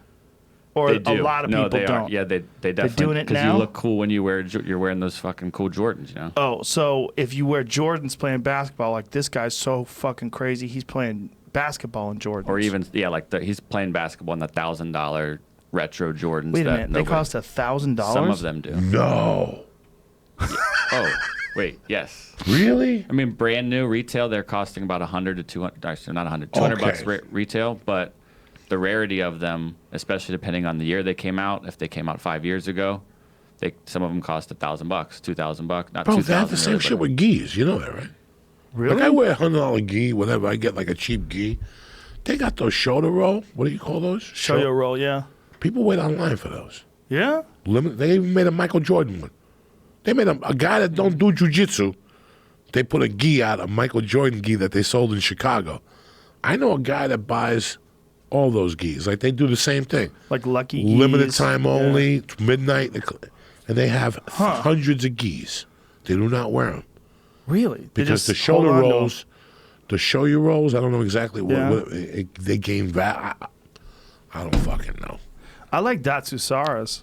Datsusara's got made out of great hemp. stuff. Yeah, Those are great. that gi That's is what great. I wear. You still wear it? You Yeah. still wear the Yeah. Datsusara? The Datsusara is nice. It's real durable too because the hemp is just so much more durable than cotton. It's those things. I mean, gis are pretty goddamn durable as it is. It usually takes a long time for one starts to break unless you have a single weave. You know, one of those thin light I'm a ones like a Fuji summer. dude. I'm a Fuji Fuji's dude. great. I love Fuji's my doing all Fuji. the mats for Oh, here. are they? Yeah, I Yeah. love Fuji Yeah. gis. I got the white one, the black one. That you could pull them. I'm a gorilla in that thing. But they're light. This is why Yeah. I knew I wouldn't. This is why I knew I wouldn't do well in hot yoga. First of all, I'm not a heat guy. You could tell how even humidity, I don't respond well to. When I first started jiu-jitsu, that was the biggest problem I had. That I didn't know anything about gis. Right. So I went and bought a judo gi. When I hit that heat level went all the way up. That took me to a different place. Yeah, those double weave gis, like Are those things, fucking torture. those are very heavy. But some people like that. They like the double weave. They like the feeling of like security of having that very thick cloth around them. Some people like the golden weave. I like the single weave. I like the summer. single weave. The I like Fuji summer fucking gis. thin. Yeah. I want it to feel light. I don't want a fucking gi. You know, look at the size of me. If I put a gi on, it's 20 pounds. Well, bro. also for me, I've had staff a couple times, so I always put a rash guard on anyway. Even if I wear a gi, I still have a rash I guard put a on. rash guard on all the time. I just don't. Just people get scratched from fingernails all the time, and I also carry those defense soap wipes with I got me the wipe, everywhere. the spray. The soap. I got the soap in the shower. Yeah. Put them on my fucking feet, my Do you nutsack. drink kombucha or Yes, anything like that? I drink yeah. kombucha, yeah. That's so good. Getting probiotics. Do you ever have kimchi? You ever eat kimchi? No, that's where You don't I like stopped. that? You can't do that. That shit smells fucking disgusting. I love that stuff. Even though I'm Asian, it says I'm Asian in the fucking thing. I buy a fucking jar of that shit, like a 32-ounce jar, and I'll eat most of the jar. What is kimchi? Like a fucking It's pickle? cabbage. It's pickled cabbage. It's fermented cabbage from Korea. And your farts smell worse than Yeah, tates. They'll clean the paint off your fucking car. Fucking Christ. No, I like the kombucha juice. I just can't deal with the other shit. All that stuff is good for you. I don't though. do the Greek yogurt either. I No? like the regular yogurt. Greek yogurt tastes like ass. I don't like it. Just I put like some regular blueberries in there. Fuck that. I tried the vanilla Yeah? on the plane. No, I don't can't like handle Greek it? yogurt. No, I like the Dan. I like all the other ones, you know. From Well, over the last few months, I've been shying away from dairy. I've been I'll eat a little cheese every now and then because I like cheese, but I've been trying to like eliminate dairy from my diet a little bit just to see. Because I've heard from several people that they've eliminated dairy and they've had good reactions to their body. They've had like less inflammation and it makes them feel better. I'm that shit. They said it on that report. I'm lactose, whatever. the fuck. Intolerant? Yeah. Yeah. I don't drink milk. Yeah. I drink a milkshake once a month. You know, like if I'm out, I'll drink a milkshake. I'll make a banana shake at home or something with half Yeah. a banana. And I like my shakes thin, so. I think that's what I'm going to do for November. I'm trying to figure out what I'm going to do for November. But I think for November, I'm going to go the entire month without eating any bullshit. 100%. The entire month. Just all straight healthy food. No added sugar. No nothing. No sodas. No crap. I'm just going to see what that feels like. We're going to come up with some new challenge. Because after this month doing this, I feel like this was a very beneficial month for me. Beneficial in that, first of all, my back has never felt better. Like doing yoga all these times, like it makes your back feel bulletproof. Like you just feel like my posture and everything, like everything is just, it feels so sturdy. Because yoga, especially Bikrams, like that 90-minute hot yoga shit, so much of it is about your back and your core and like supporting your spine. And I think, sitting down a lot, doing podcasts, even though these chairs are phenomenal, these Capisco Ergo Depot chairs, these things are phenomenal. They keep you, sitting in the right posture and they support you well. It's just not real good to sit down all the time like that. And a lot of times your back is like compressed, and if you don't have good structure and if you don't have good strength around the spine, like good muscle strength around the spine, you're going to develop all sorts of weird problems and, you know, weird issues with your back. But I think I've learned a lot this month about like what kind of exercises you need to do to keep your back strong. You know, like this yoga shit, like doing it as many times as we did it this month. I mean, I'm not going to do it this many times, but I'm definitely going to do it 2 times a week from now on. Definitely. You know? And if you mix it with the weights, a little running, you're good to go, dog. Yep. You're good to go. You don't need much. If you know, we're not in the Olympics. Right. We're not fucking playing Just trying to professional maintain. sports. Just trying to maintain, keep your fucking whatever going. That's all. It's not a lot. Have you ever done the cryotherapy? The who? Cryotherapy. The cold shit? Yeah. I worked myself up. It's right down the corner from my house. Have you done it? No, I just always forget to go down there. Phenomenal. I think I had a lot of problems. You know, I wrote the fucking whatever, the first 4 chapters for the book. For your book? Yeah, that's what I did August and September. That's What are you writing a book about? What got me into comedy, why I got into comedy. Just a biography. Yeah? A to Z. And I finally started August 1st. I got the iPod, whatever the iPad. You writing it on an iPad? Fuck yeah. And I write it, and I hired a kid, and he edits everything for me. Oh, yeah? So I had to have 4 chapters done, and I got to tell you something. So do you have a book deal? No, I'm going to try to get one now. Yeah. I wanted to write it, bro. I wanted to write it. I didn't want to. Every time I had somebody else write it, Joey Diaz is like a Floyd story. You should have seen the last guy I got. Floyd story? A Floyd Thorian, whatever the fuck those people say. I have no fucking Thorian story. Who's Floyd Thorian? I have no fucking idea. You know these people. You know, writing has gone, like when you read Silence of the Lambs, right? It's just plain writing.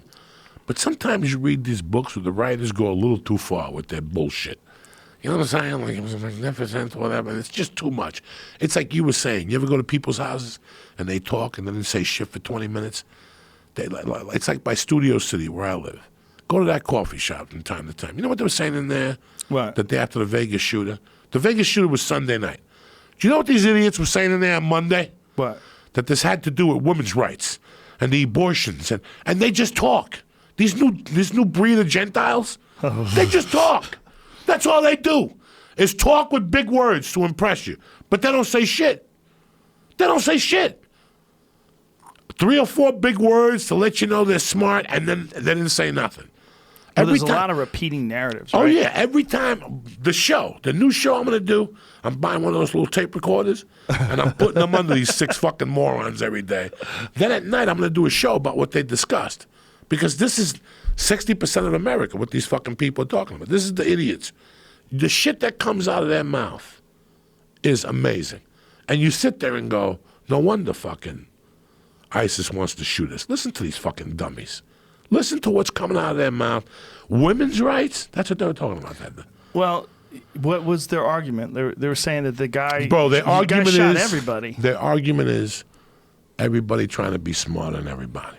It's just 6 people trying to outwit each other. It's like when you go to those fucking dinner parties you talk about.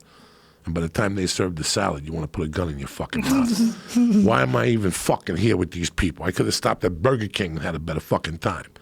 That's why I don't go to those dinner parties, because there's 8 people talk. And once politics comes up, you lose me, Joe Rogan.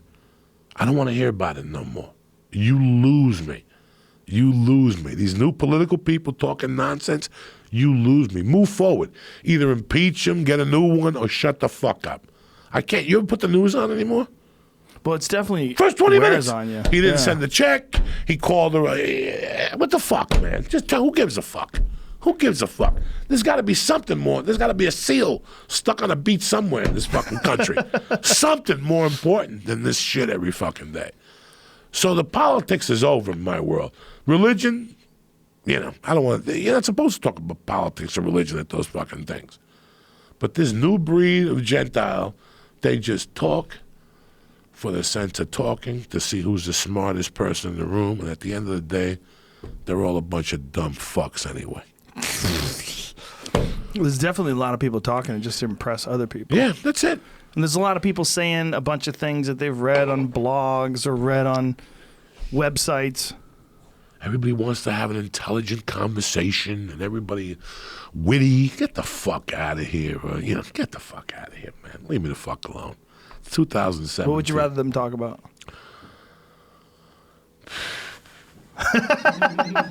Life. Something that makes sense. Something simple that you're not trying to impress me. Talk to me about your kids and what you want. But don't you think there's a lot more of that in Hollywood? Dog. Because people are trying. I think one of the things about Hollywood is that people are always trying out for auditions. They're always going in on auditions, and they always have to be picked and chosen, and they're always trying to position themselves like someone that you would want to hire. And so they manufacture these attitudes based on what they think. They lick their finger, they hold it up, they find out which way the wind's blowing, and that's the way they go. And they start to sort of construct their personality based on what they think. All the casting agents, all of them, 100% of them are liberal. They're all liberal. Everyone's liberal. Everyone across the board is a Democrat, or the radical ones are Bernie Sanders supporters, and everyone has like very clear left-wing views, whether you like it or not. Not a judgment on it. But these people that go in for auditions and actors, which is most of what you're running into, either actors or screenwriters or someone who's trying to do something in Hollywood, they all want people to know that they're on the right team.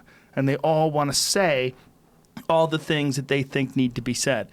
Where you saw a lot of the hypocrites was in the first few days of this Harvey Weinstein shit. Oh, please. Yeah. Please. Nobody wanted to say This is embarrassing. shit. And you know what, man? At the end of the week, they're all fucking disgustos because they all fucking knew about it. Oh, they all knew about it. They all knew about it for years, and now they all want to raise their fucking head. But you know what, bro?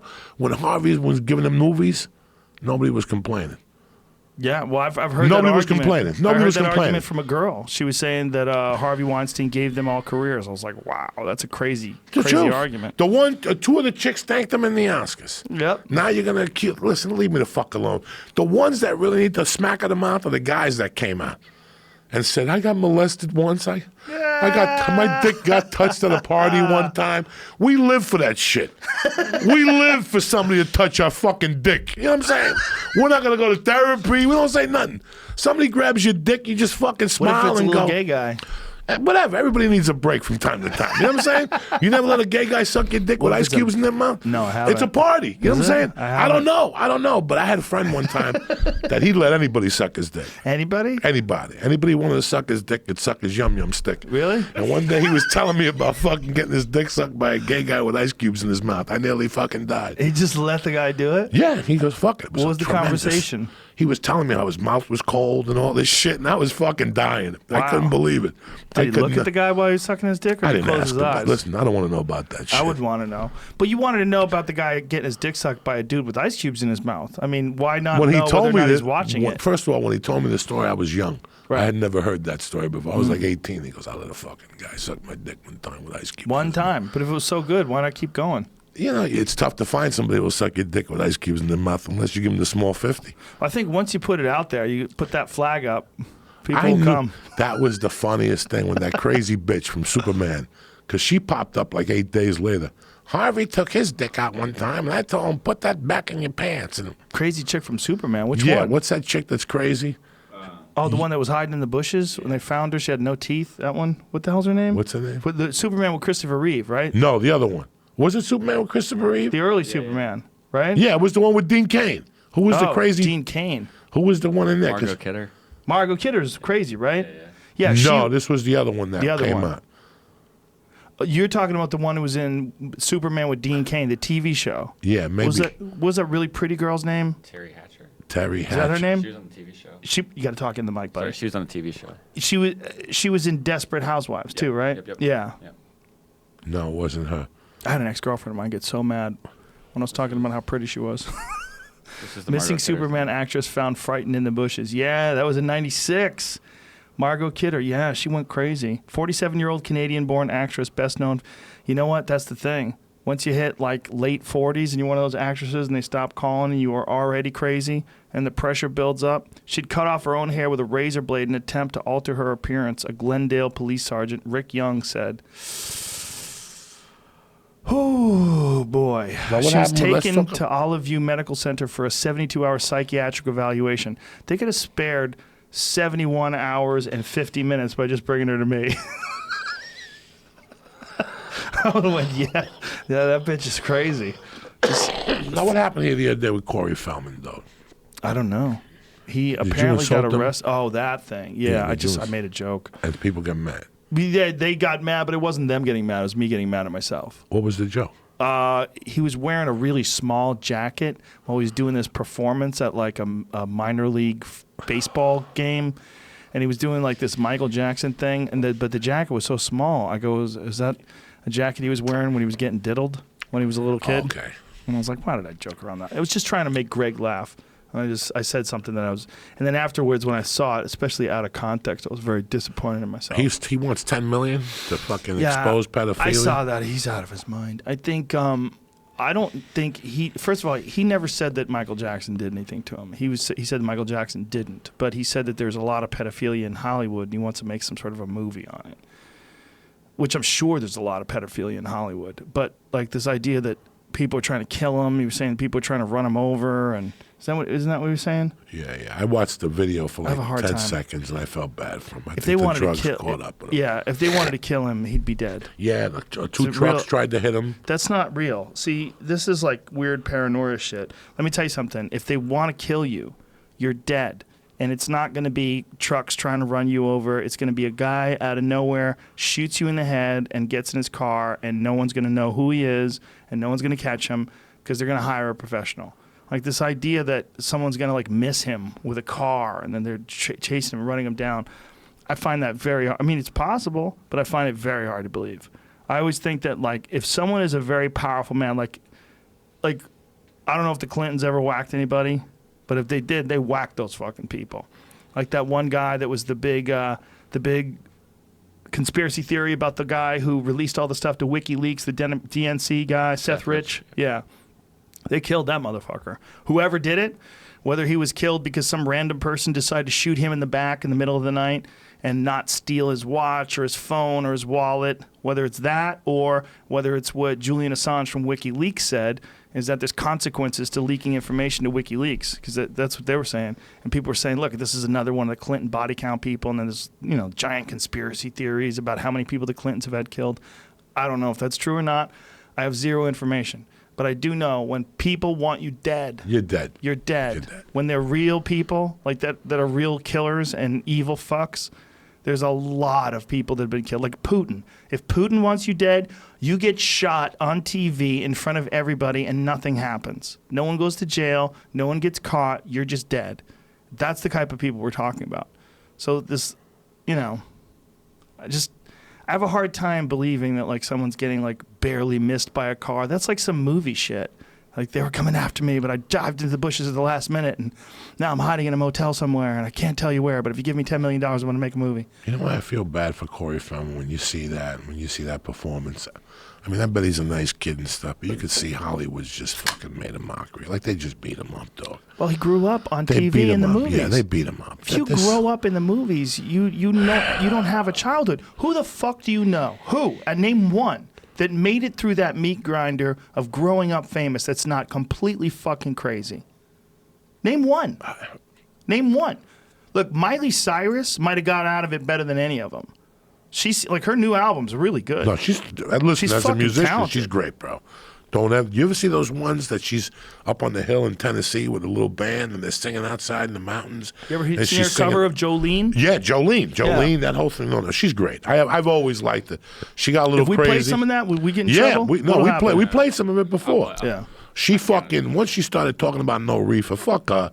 I used to see her at the weed store all the time with her brother. With her brother at the weed store. She was smoking more than anybody. Now she quit, whatever. Fuck she's her. 20. Yeah, she's 23. She's talking whatever shit. She is. She's a kid. She's fucking got more money than God. I watched the show. I would watch the show on the road. Hannah Montana? Oh, please, My kids like it. I love that fucking show. I love her on that show. She's tremendous. Yeah, play some of that. Give me some of that. Something's going on with the internet. What, our internet? Yeah, the routers. Fuck, I don't know. Really? Yeah. Well, that's good. It's not like we paid a shitload of money for it. Have you seen John Wick 2? Yes. It was on the other Loved night. it. Like, right, we just watched that. Like, it's entertainment. It's not going to win an Academy Award, nothing like that. Loved it. But if you think about how many hitmen, like that scene in the train station, the chick with the violin, all of a sudden she puts the thing away, she takes the silencer out. Did you see Egan in that? Egan Machado? Yeah, I watched it twice. I haven't seen Egan. No. Egan's in this part 2. He plays a cab driver. So the only thing I can think about is the fight he had in the garage with the cab drivers when he was fucking shooting at them and all that shit. How nasty. Fuck Mighty Mouse's armbar. How about John Wick's armbar? It ends with a shot to the head. It ends with a bullet to the head of his armbar. Who does that? He clamps you, he drops back, and he goes, bah, he lifts your head with his foot. Da, da, da, da. That's the armbar. Fucking Mighty Mouse picking up a guy. Fuck him. Ray Berg. That fucking armbar that he does is Ray tremendous. Borg. Ray Berg.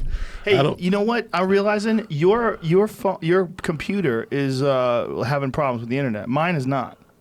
My computer has not had one. I just switched routers. Routers. It's the Wi-Fi router. Oh, you were on. So that was on Wi-Fi, and then you went to Ethernet. Is that what you did? Switching back and forth between another router I'm connected to. Oh, I see. So who trains him for reals, Joe Rogan? Well, he's obviously got a Machado jacket on, so they must have been doing some. But I'll tell you what, like all the jiu-jitsu moves and the judo was 100% legit. Like there was no like shenanigans, like you see him throw somebody around and you don't believe it. Like even his front kick, that's a legit front kick. Look, he's doing real shit. You know what else he did that was real? He did a lot. Look at he's doing all this fucking strength and conditioning, footwork moving. He's doing all these rolls. Another thing that he did that was super real was he did a lot of tactical firearms drills, like a lot of You could tell. close range handgun shit where he was, shooting at steel targets that pop up and hiding behind things and turning corners and shooting at targets real quick. Like, legitimately looks like he knows what he's doing. Look, have you ever had a chat with him? Have you ever met him, never talked to him? Never met him. Tremendous. I bet. He eats breakfast at Duke's. Duke's in Hollywood? Yeah, on the way out, you just go, what's up, dog? And he'll go, what's happening, man? Have a great day. Yeah, this is the shit that he did. Yeah, no, he's real. There's a whole video of him going through these tactical courses, and you're like, whoa, that's legit. Like, he's putting in the time, It's man. 53. It fucking looks great for 53. 53. That's crazy. Insane. Looks great. Looks fucking great. That's a good Kimura. Yeah, see, like, he's rolling. What is he? That's not a black belt, is he? No, he's white belt. White belt with a black What stripe. they do is they have a facility. You see this facility? Where? They just redid this in Culver City. The Machados do? No, That's Hegan. the company, the 187, whatever the name of that company is. His company? Production company. Production company. So they have everything there. Like most companies you go to, they have a couch and screens and shit. No, this is what, and I don't think this is the place. They have like a real fucking place where they do all stunts. Now, is that John over there? Yeah, Jean-Jacques is to the Wow, right. John Jock and John. Yeah, there's Hegan. John's there. All the Machados. But all this stuff that he's doing is like super legit. There's Hegan.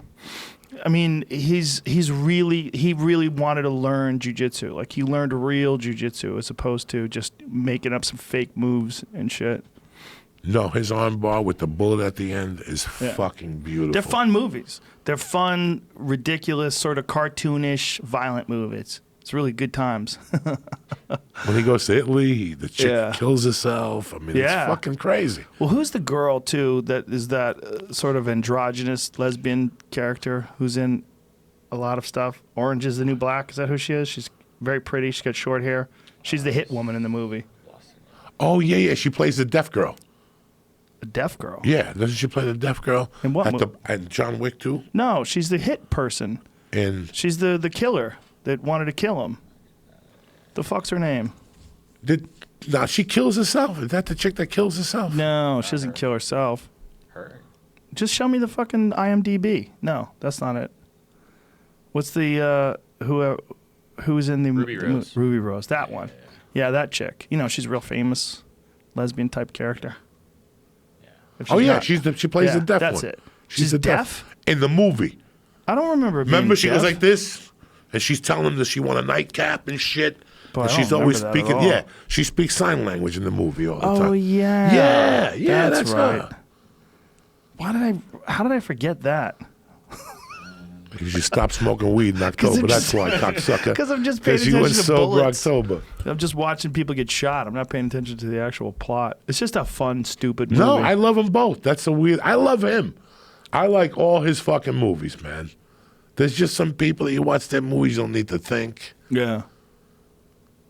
Well, he's got some classics. I mean, think about the John Wick series. He's in The Matrix. I mean, this dude has been in some fucking classics. And Bill and Ted's Excellent Adventure. That's right. You go back to that. I mean, imagine that guy started with like a really silly comedy and then went from that to be a giant action hero. And somehow or another still looks good at 53. Like, Bro, what's that movie he made with the bank robbers? That they fucking Point redid. Break. That's Break. a good movie, Great too. movie. Patrick It's a Swayze. fucking good movie, too. Yeah, I want to know what Keanu Reeves does to reduce stress because he looks fucking fantastic. Yeah, look at him. Look, he's never in trouble. You never hear from him in a bar or drinking or drinking wine or hanging out with nobody or abuse. He don't do dick. He grows his beard out. He walks around looking dirty. When you see him in the daytime, How he's does he just a do regular that? guy. Like, what is he doing? I mean, how does he just look so good? He's just a regular guy, man. There's a No meme. trouble. I know, but like, I wonder like what he eats, because someone told me that he actually smokes cigarettes. Like he's not like particularly like disciplined about his health. That's incredible. 94 to 2014. How's that even possible? Imagine if you ran into one of his ex-girlfriends. He looks exactly the same. She looks like an old hag. She's like, what the fuck? I mean, that's 20 years of difference, and he looks the same. Well, he looks like shit in the 2013, though. Yeah. 2012, 2013 was a rough turn. One bad day. He fell off the road. Well, that's when he met Hegan and everything changed. He started doing jiu-jitsu, and his life fucking changed. He's starting a podcast. He called me up to go down there and Hegan do it. is? Yeah. On what? On some network down there. Should he maybe learn English first or no? Yeah, no, it doesn't matter. They love him anyway. They love his Is that him business. smoking cigarettes? Yeah. So he does smoke Yeah, cigarettes. yeah. See, that's even crazier. Like, how is he not old as fuck? Like, when people smoke cigarettes, that shit wears you out. Like, the people that I see that smoke cigarettes, they look far older. There he is. Maybe he's one of the. I don't know. You've seen that meme that people think there's like pictures they find where he's like, oh, Keanu Reeves from the 1750, whatever. Yeah. People are retarded. They photoshopped the shit out of that anyway, right? I watched some crazy shit last night, Joe Rogan. I didn't feel good. I couldn't move much. I lost the remote, and I started watching this thing about the story of the Reels. Fucking tremendous. The Reels? It's called Real News or something. It's 239 on cable. And they had this whole thing out about The Godfather. Fucking interesting as fuck, Jack. What was interesting about it? What's his name didn't want to do the movie. The director. He was a hippie in San Francisco. Really? Had a studio up there. What's his name? Francis Ford Coppola is a hippie guinea. He ain't regular guinea. He's hippie. Long He owns hair. a vineyard. Huh? He owns a vineyard. Yeah, hippie dude. Had the studio, and they wanted him to do The Godfather, and he was like, But he had an assistant called, what's his assistant's name? George Lucas was a young assistant. Really? Yeah, that was his young assistant at the time. That's crazy. And he talked him into it because he goes that the building they had was running out of money, had no money to pay the rent. Wow. So they were going to run out of the rent. So he talked them into doing it because he had to pay the rent. Look at that. Look at George fucking Lucas that, dog. and Francis Ford Coppola with R2-D2. That's incredible. Young George Lucas kids. looks like he was like 24 years old. Young there. kids, bro. Young kids. Wow. I'll tell you what was a good move that a lot of people were critical of when they sold Star Wars to Disney, because Disney's taking that shit and run with it. They run with it. I mean, they're making so many more Star Wars movies. They're good fucking movies. They're fun. They're doing Star Wars World at Disneyland, which looks insane. They released a preview video of it the other day. Have you taken your girl to Disneyland yet? No, she hasn't asked. You just I'm dead. I'm wait. dead. Oh, please. You I'm dead. just wait. I'm dead. She hasn't. She asked about a month ago. Well, tell me when you want to go, and we'll all go together. Okay, yeah. She asked about a month ago. We'll go together. It's She gonna be just stopped fucking getting car amazing. sick, bro. Oh, really? We just got over it. Yeah. That's why I'm not doing New Year's with you, none of that shit, because we're going away. Does she look out the window? How No. does she not get car sick? No. What keeps her from getting? We leave early, and I don't feed her. We take her out of the house fucking that's good. soldier style. Oh, that's good. And we only go 1 hour. So that's why we went to Huntington Beach. We go to Santa Barbara. Right. So that's what I'm going to do on those little holidays now. That's good. Just get her the fuck out of here. I'm sick and tired of sitting here for Thanksgiving. Yeah. Take it down to Huntington Beach. I got the nice hotel for kids. You drop them off at 8. They surf. You could have the walk to the fucking beach for them. You have to walk on the street. And then I'll go up to Montecito with them for New Year's. I love it up there. Yeah. That's it, bro. Come back from Portland that Friday. I get back that Thursday or that Friday. I'm doing the 2 shows after Christmas. Get back, and I'm taking them up to Montecito to the 2nd. There's nothing to do down here. Nothing to do. Have you thought about moving out of here? Just waiting. Just waiting? Just for waiting what? for another year. Another year? Where are you That's thinking it. of going? I don't know. It's Colorado or Lexington, Kentucky. Huh. Yeah. There's a lot of people here, Joey Diaz. Seems like it's getting worse, too. The thing that freaks me out is the imminent doom. That one day, for sure, the Earth's going to move. The fucking water pipes are going to break. Fire's going to break out. For sure, we're going to have a disaster. And when we have a disaster, then we're going to realize the real consequences of jamming 20 million people into a small area. That bothers me. When all this was going on this summer, and for 2 or 3 weeks you'd watch the news, wouldn't you think of that? Like, we got to be next. We're sitting here in our cozy fucking warm living rooms watching Florida underwater, Texas underwater, what's going to come to us? Well, the fires of Northern California were fucking insane. Hardly anybody talked about them. It's not a ton of people living up there, so it didn't get the amount of press that it deserved because there was so much going on in Texas, so much going on in Florida, so much going on in Puerto Rico. But the fucking fires in Northern California were insane, and they couldn't do a thing about them. They didn't have fire hydrants in a lot of these places. They didn't have access to water, and they were just burning through towns. I think they said hundreds of people are missing, and thousands of buildings were burnt to the ground, and it barely made the news. Fucking Puerto Rico is still without light. Oh, yeah, they're fucked. They're fucked, and they're not getting any funding. And, How come they're not getting funding? they got some. I mean, it's not that they're not getting funding, but they're not getting enough to rebuild, to do what they need to do, to get their infrastructure See, what back people don't up. understand about Puerto Rico is that you have San Juan and Viejo San Juan. And after that, what surrounds these cities is what you see on TV, is these fucking villages. Yeah. Did you read the New York Times article about Cuba? No. About the hurricane? How good they are with hurricanes? No. You got to read that article. What'd They've they been do? practicing this shit since 1915. Well, they have to. They're a fucking When island. I called my sister was like, it was 3 days. We got killed. They got killed in Camagüey. Where my dad's from, they got fucking killed. That's still underwater. But they don't fuck around. They have this complete, if you could look it up, a New York Times article, it was fucking huge, about how they handle hurricanes. How do they handle it? Community, they fucking, what's that, when they pull you out? Evacuate? They pull you out right away. I mean, they just, like, you didn't hear about Cuba having any problems. No. They got killed. But they are so used to it. They have such a great system for dealing with to it. dealing with it. They only have, there you go. Hurricane tips from Cuba. Yeah, there you go. Unbelievable how What good is this that right there? The water hitting? Holy yeah, shit. That's in Malecon. Look at that. They got a 1950s car, and the water is like fucking 80 feet in the air, smashing waves against the side of the building, or the side of the road, rather. How cool is that car? It's a pretty badass Just look at old that car. fucking car. How cool is that car? They take those cars and they put like 4-cylinder diesels in them, too. They do all kinds of crazy shit with those Did you cars watch to keep that them show? running. Did you watch that show when Which they did it? The 13 episodes of the Cuban cars. No. But I've seen a lot of things on them. Pretty interesting how they fucking paint them and how They they look make all amazing. that shit. They get like tar and they put the car together. Pretty interesting shit. There was a guy who bought an island outside of Cuba. I forget what island it was, but it got hit so bad by the hurricane that it completely wiped off everything on the island. This guy, some billionaire character, bought the entire island, and for the first time in over 300 years, it's unpopulated. There's literally no one living on this island. It went from being this green, lush island to being just a big, flat patch of dirt, like flattened. It just got hit by the full brunt of the storm right after this dude bought it. I mean, I don't know how much he spent on it. Is it Richard Branson's island? I don't think so. No.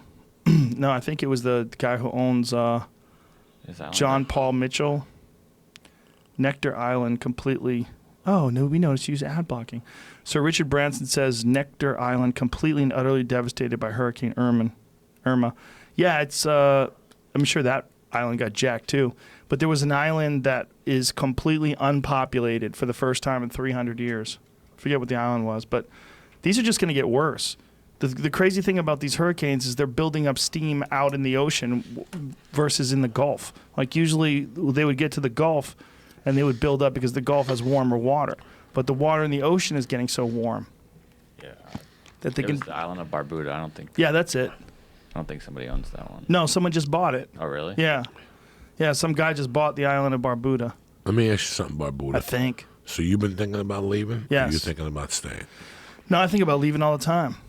You Yeah. and your wife been discussing it, and you open it up Well, again? when it was getting 109 degrees in fucking October, we were like, what is this going to be like in 5 years? Like, is this going to keep getting worse?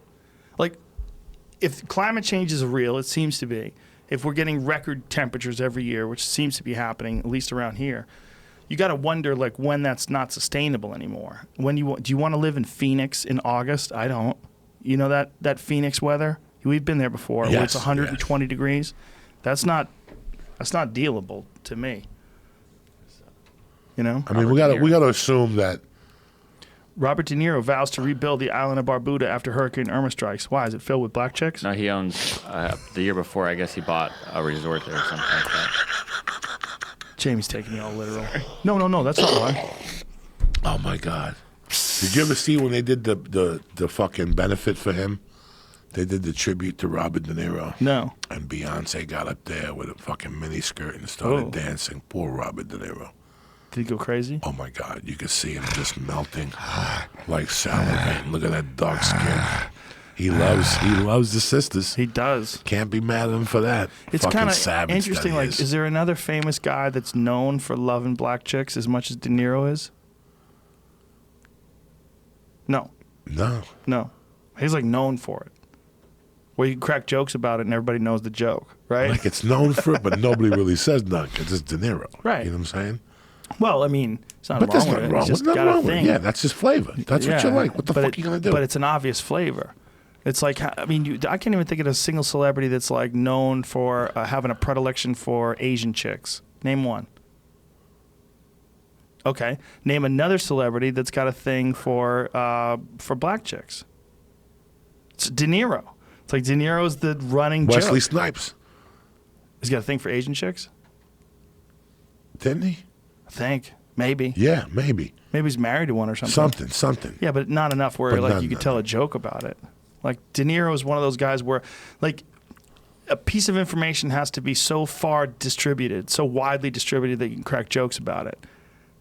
And everybody knows what you're talking about. Like that's like the De Niro thing. It's gotten to the point where anybody could crack a joke about it. Did you prefer any particular woman type when you were dating? No, not really. I like white chicks. Yeah. Yeah, I love white chicks. Dirty white chicks. Love them. Love them, love them, love them, love them.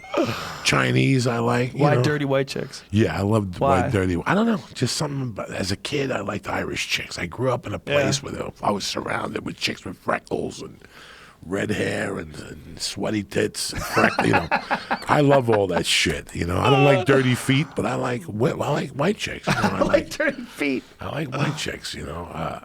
They say when you're a kid, like the things you're surrounded by and the things that like you first come in contact with when you become sexually active, that sort of like cements in your brain in a lot of people. But I had all those Maries and all those Ginas. I can't deal with that either. Maries and Ginas. I love Italian broads, chicks, but there's a they Lisa's, wanna fight. Ginas. Yeah, they want to fight and shit. They want to scream at you and throw shit. Yeah, I didn't. There was something about that I liked them. They were hotter than fuck. I love Italian women, you know. Mm-hmm. But I really like white chicks. Irish chicks is my shit. You know, I don't know what it is. I love them. I fucking love them, man. But to just like I have a friend that's Jewish, and that's all he dates is black chicks. You know, Really? Hef from The Sopranos. Yes. What was the old man? When, Yeah, Remember they accused him, yeah. and he goes, "I don't know if you look. She's a little pale for my taste." Yeah. You know, it's just some people. I have a buddy, same thing. Jewish guy, loves Loves black sisters. chicks. That's all he married to married. his second black chick. Yeah, they Two in a row. Oh, that's right. That's right. Yeah, You know that guy. Yeah, no, Yeah. that's all common. they call. And it's funny because you think of like a black, like De Niro. He's an older guy. You know, he was around. I could just imagine the first time De Niro went home. Oh, yeah. And brought a black chick home, and his dad's like, what the fuck is going on here, you know? Well, maybe not his dad, but how about all those fucking people that loved him in those movies? All those ginzos? They're probably racist. And then loved him in all these, and expected him to be with some fucking mafia-looking lady. And he shows up with some super soul sister. Well, that's why fucking Bronx Tale was so good. He really put that part of his life in there. Like that part with the black chick, you know, that kid that went to jail. That's what Bronx Tale was about, really. It was I about. hardly remember that movie. Yeah, it was about. Bronx Tale is a good fucking movie, and I hated it in the movie theater. Why? When I went to see it, I didn't like it. It wasn't for me. But now it was on a couple weeks ago. That scene with the bikers. That's a great fucking scene, and that's a true story. That's a true fucking story. Yeah? That's an old school Sammy the Bull story. Bunch of bikers went into his bar. Sammy came back, told him to be cool. No. Clocked the door and said, "Now you can't leave." And they just beat. You ever seen that? They just beat the fuck out of all those bikers, and they get out of there. But that movie was about the kid that was on The Sopranos that ended up going to prison for murder. What's his? Colozzo. Yeah. Oh, this is hilarious. With the guy with bad luck, his name was Mush. So they put him in the closet. They wouldn't even. I don't want his money touching my money. He's so bad luck. But that whole thing is about him dating the black chick. And then they go to the Bronx. Remember it was that street in the Bronx where I used to get nickel bags at whatever avenue. All that shit up there. So it ends in a black neighborhood. So he would have to walk home. And then one night on the walk home, his 4 friends went into the black neighborhood with the car, and they got blown up. You got to watch this movie again. That's right. It's a good movie, man. That Chaz Palminteri guy, he did a lot of shit and then he kind of vanished. Like He's still around. He's doing this shit in Broadway now. What's he doing? The Bronx Tale on Broadway. He just took it out to, he took it out The to new musical. Whew, got in with the gay community. Look at there, De Niro, and who's the guy on the left? That's the gay guy. Retell a Bronx Tale. Yeah, this is a good movie, That's man. bizarre. Remember, this guy lived with your boys, and they used to go home at night and tell stories every night. So those guys are pissed because they said supposedly he took some of their stories. Frankie Renzulli. And Frankie Renzulli's most of his stories from East Boston actually wound up in this movie. So he did. They kind of. And Renzulli was the guy in The Sopranos, right? Yeah, he was wrote the for writer. The Sopranos. He's written for a lot of things. Yeah, But that world of guineas and mob movies and mob stuff. It's just like it becomes. It's like an identity in a weird business. It's like an identity that they put on. You know this. You know the connected Italian character identity. You know, and like from The Sopranos on, that became a big selling point in Hollywood. Like it was a niche, you know, that people got excited about. Like the Italian gangster movie became a big thing. The Italian gangster films became a big thing. And so there was like a whole bunch of guys. Like I'm sure you went out for auditions and you were around those guys that were in that loop. It's a dumb loop. Hilarious. Man. It's a dumb loop. It's hilarious. It really is hilarious. Well, they were talking about it last night. Like, look at The Sopranos killed the Mafia TV show. That's it. You won't see another mob movie again for 10 years. Because it was so good? Yeah, it just covered too many of the base. You'd never see it again. Every once in a while, I get a script for a mob movie. Hey, they want you to go read for this. I open it up. If I see Gino, Vinny, or Tony, or Angelo, I close the script. Because you're living in a fucking fool's paradise. It's not going to get made, or it's not going to do nothing. You got to come, and that's why they haven't been able to figure out the post-Soprano world. Right. It was too much. They got into the Columbus. Yeah. I mean, they even got into Columbus Day. That's how brilliant the fucking Sopranos were. They did an episode about Columbus Day when they sent people down there. Nick DiPaolo played the cop. And oh, yeah. Do you remember? They did an episode. Do you remember that Sopranos started off as a comedy?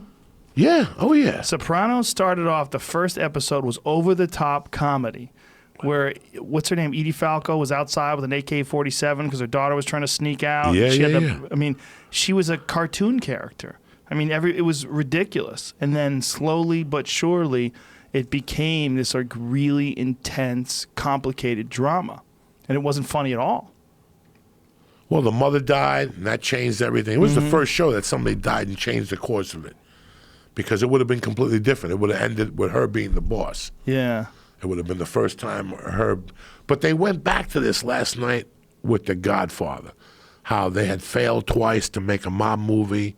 Kirk Douglas had done a movie in '67 and it didn't do well. So when this Mario Puzo was fucking, the book was tremendous. They sent it to, what's his name? They did not want Marlon Brando.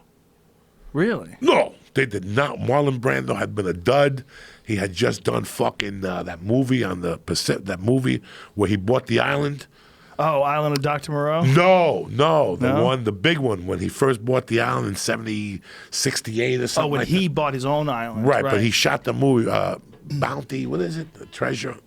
I forget what the name of the movie is. Monte Cristo something? No, they gave him a bunch of money and go down there and shoot the movie. He fell in love with one of the natives. So he got like the first guy, hey, Jamie, come here, direct the movie. And he started fucking her every day. So Paramount wanted the footage. When Paramount saw the footage, they saw birds and people running. They go, what happened to our movie? So they kind of like fucking fired Brando from directing it. Mutiny Mutiny on the Bounty. Mutiny on the Bounty. So he was done. When he came back to the States, like he was persona non grata. They didn't want to talk to him no more. You fucked our money. You left your wife for this hot chick on an island. Yeah. Ooh, she's hot. Yeah, bro. once he met her, he told his wife to go fuck herself, Paramount to go fuck themselves, and he just started hanging out with you. Go full screen with her. God damn. I get it. Holy shit. That's legit, huh? And then he bought the fucking island, Joe Rogan. Ooh. Man. She's fucking hot. That's some serious Polynesian genes right there, baby. So when he came back, they didn't want Michael either. What? They wanted. They didn't want Al Pacino, you mean? For Michael Corleone? They wanted. Corleone? They wanted Robert Redford. Whoa, what? Or White people. or Ryan O'Neal. Oh, that's hilarious. That's who they wanted for Rocky. That's hilarious. Ryan O'Neal. That's what they want. At that answer, from 73 to 75, we need a black actor. How about Ryan O'Neal? We need a boxer. How about Ryan O'Neal? They loved Ryan O'Neal's look, so they were going to put him in Rocky. You don't even hear about him anymore. Well, he's 90,000 fucking years old. What is this? It's his original cast list, like people he had written down For what movie? For the For Godfather. the Godfather. Wow. Jimmy Kahn. Jimmy. So who wrote this list? This is Coppola's list. Coppola's list. Wow. Corleone. Marlon Brando, underlined.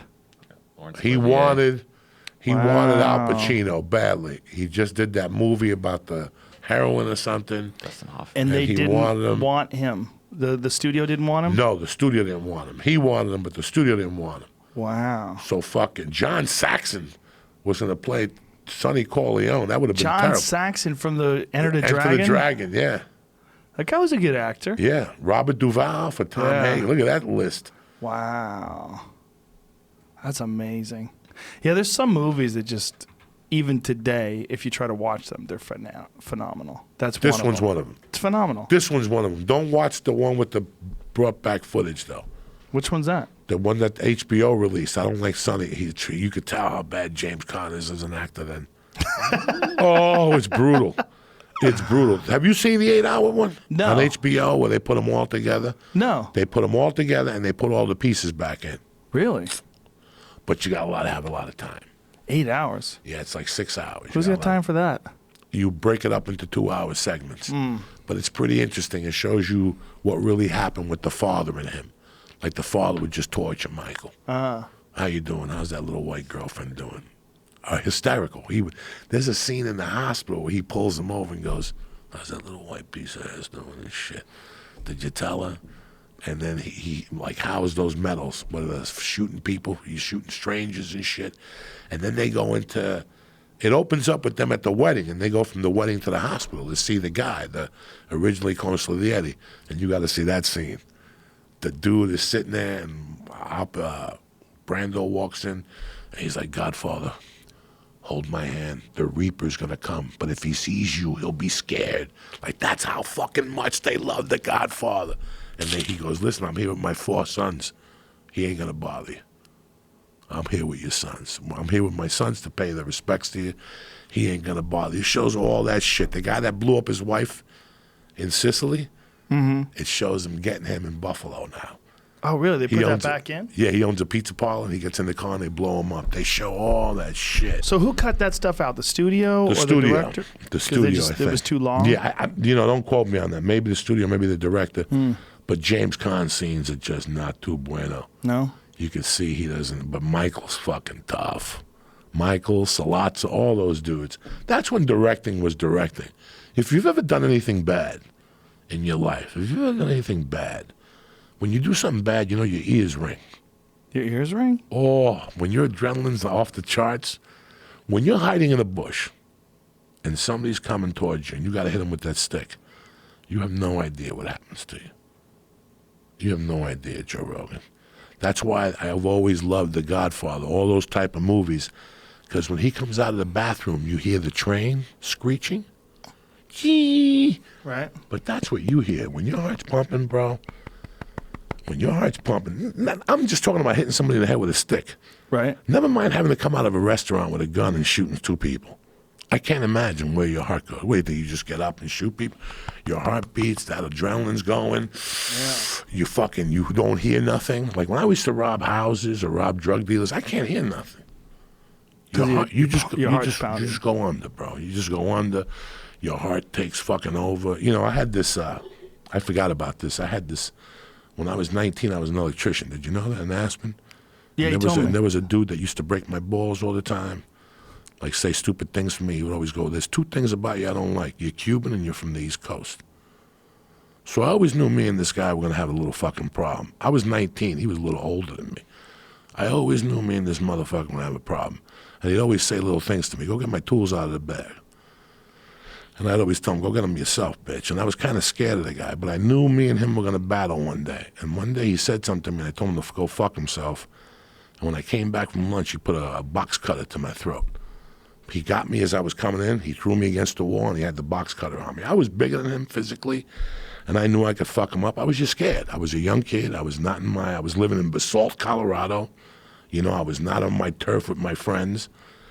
But after he put that knife to my throat, I'll never forget that I fucking when he stepped away, that thing came into my mind where if you pull your gun out, use it. Like that thing came out, and I go, I'm going to fucking kill this guy. I'm going to do something bad to this guy. And I had a guy I used to shoot with that taught me how to shoot guns. He was a Vietnam vet. And on the weekends, I would give him money. He'd teach me how to shoot everything, ARs and fucking AK. He had every weapon. He was just a Vietnam vet that lived in Aspen. And I finally figured out why they put all those Vietnam vets around Aspen and Colorado. Why? NORAD.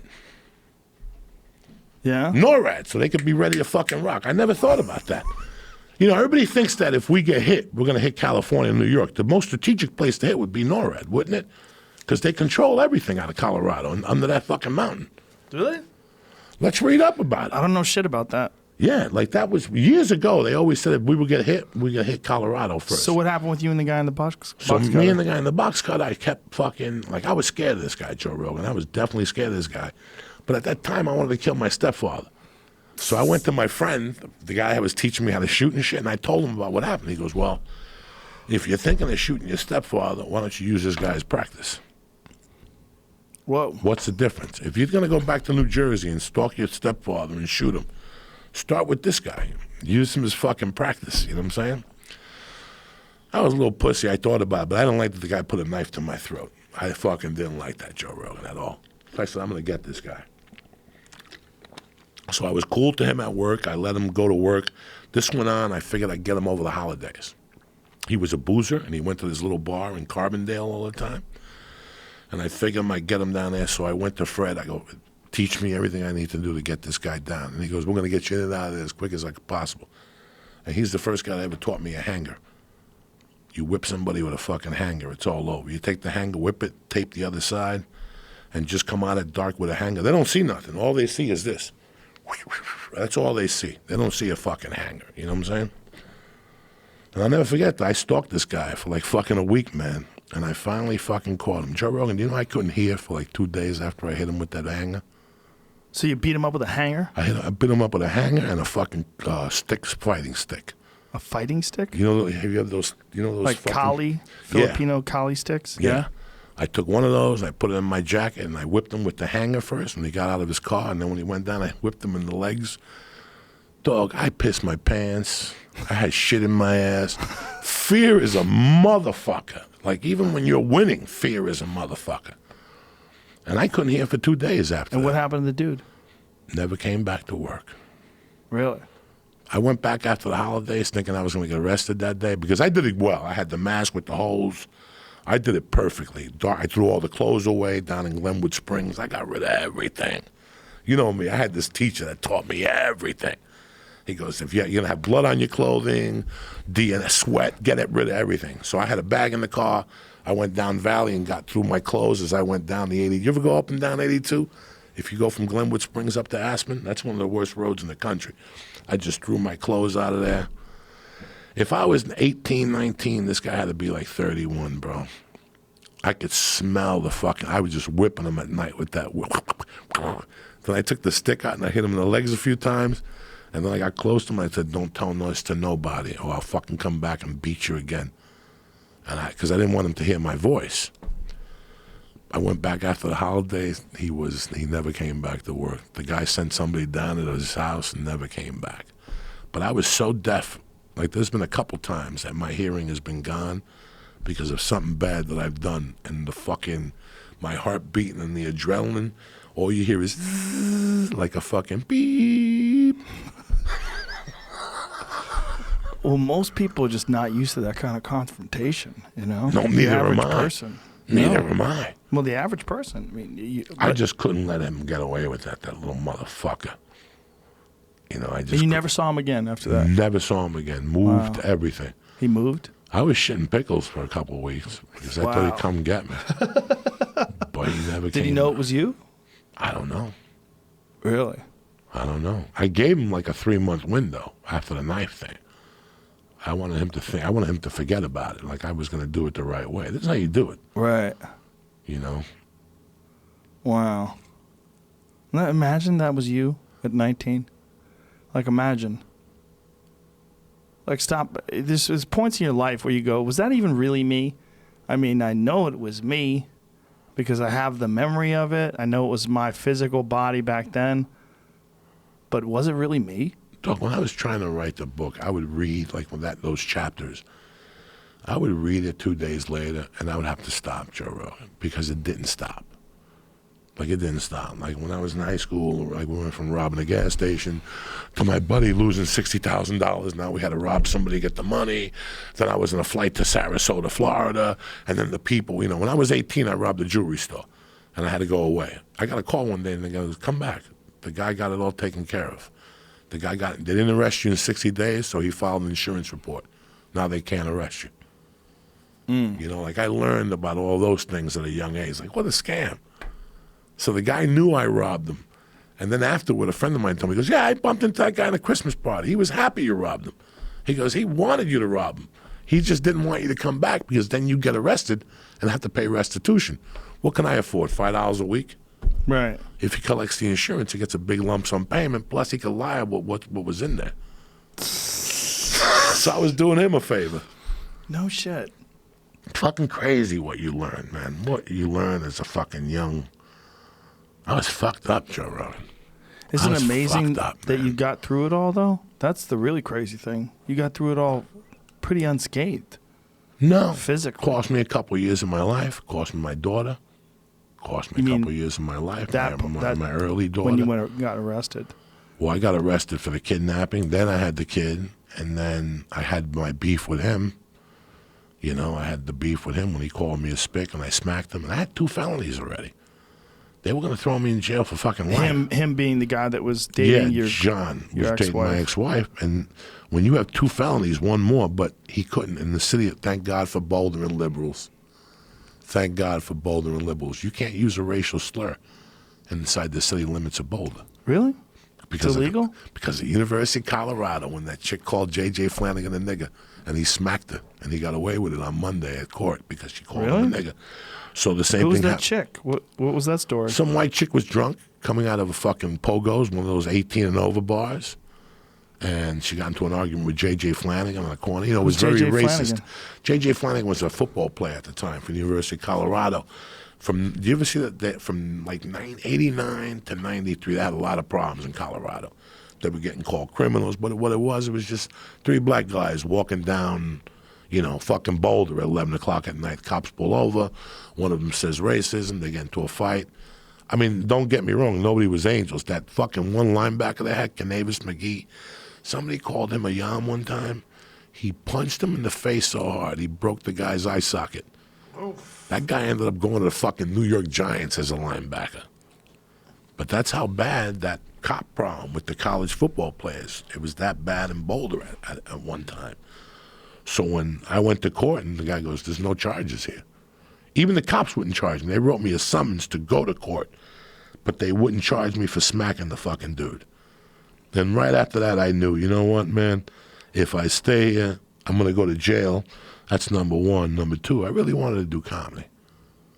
I really wanted to give comedy a shot. You know, I was like, I got to give comedy a shot here. How old were you?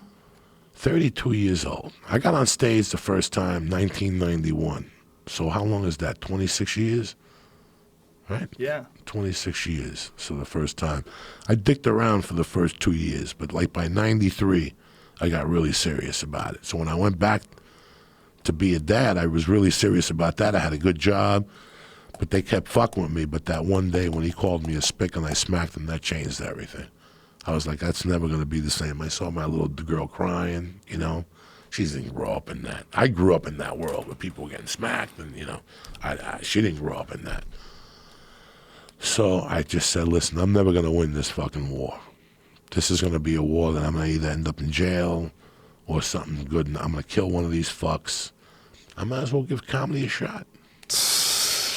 What did I have to lose? It's just crazy to think that that was your option. And then think about all the shit that you've been through now. Like thinking of yourself back then, you know? I mean, when you think about today, like your life with your little daughter and your wife and, you know, doing podcasts and doing all these shows everywhere, and then just thinking like holding someone hostage, kidnapping them, robbing a drug dealer with a machine gun. I mean, just think that was you. It's weird because that's not you. You are you right now. No. But you have these memories of things that you did. I used a weapon like 4 times to bust into drug dealers' houses. You know the things that could have happened, man. Oh, yeah, easily. And then the other times I would just rob them just because who I was. I don't give a fuck. What are you going to do to me? I'm just going to rob you. Think about that guy that pulled the knife on you. What if after you beat him, he came back and tried to get you and then escalated, and the next thing you know, you stabbed him or you shot him, or easily you could have murdered somebody. I was so confused at that time. You're 19. 19. Everybody's confused at 19, but 19 and been through the shit that you've been through? Not as confused as I was. I was really fucking confused. So I was, you know, from, I think till 20-something, I wanted to kill my stepdad. And that was all. Why? What was it? I don't know. That was all that was getting consumed with me. Like that was my consumption. Like the pain I was going through without my mom, the drugs, and killing my stepdad. Well, why your stepdad? What was it about him? My mom died without a will. My mom didn't leave a will, so he took all the money, all the jewelry. He didn't give me a piece. I didn't collect Social Security. You know, I didn't get my real father died. My real father was the first Cuban committee man in Union City. All right, and he was doing coke in 1966, and somebody gave him a package, and it was pure heroin. He did a line of that, and he died. They took him to the hospital, and they never signed a death certificate in Union City, New Jersey. So they forced my mother to take him back to Cuba in 1967. My mom had to take my dad. My dad's buried in Cuba. Wow. But guess what? My dad got an insurance policy, and the coroner never signed the death certificate. So I never got that prudential insurance. Plus, my mom owned property where Miami Airport is. My mom had that property with 2 of her drug partners where that fucking thing was. And I didn't get my cut from that, so I wanted to kill the guy. So for years, that was my whole thing. You know, when I went to Colorado and hooked up with Fred, he taught me how to shoot and how to fucking, you know, shoot a fucking rifle and measure distance and all that shit they do on TV. That was me. What did your stepdad say? Did you ever talk to him? We ended up talking and shit. You know what, man? He was the type of person he was, and I wasn't going to get shit. And after a while, I accepted it. I was like, you know what? I'm putting too much stock into this. Fuck this. I'm going to go make my own money. Do you know what I'm saying? Like, Right. sometimes we get stuck. And I'm happy I didn't get no money because I wouldn't have been the person I am today. Yeah. I'm happy I didn't get any money. Isn't that funny? Like, that's one of the worst things you can do is, like, win the lottery or get a big inheritance. You would think getting a big inheritance would be amazing for you. It's one of the worst things that can happen. In terms of, like, your ambition.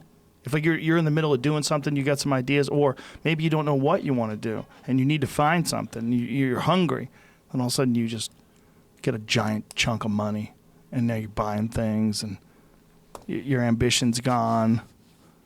You don't know what to do. I don't mind giving somebody startup money. You know, you have to give your child some type of startup money. You know, There's nothing wrong with that. But I'm talking about, like, winning the lottery. Like, people who win the lottery, it's like there's a giant percentage of them that ruin their life.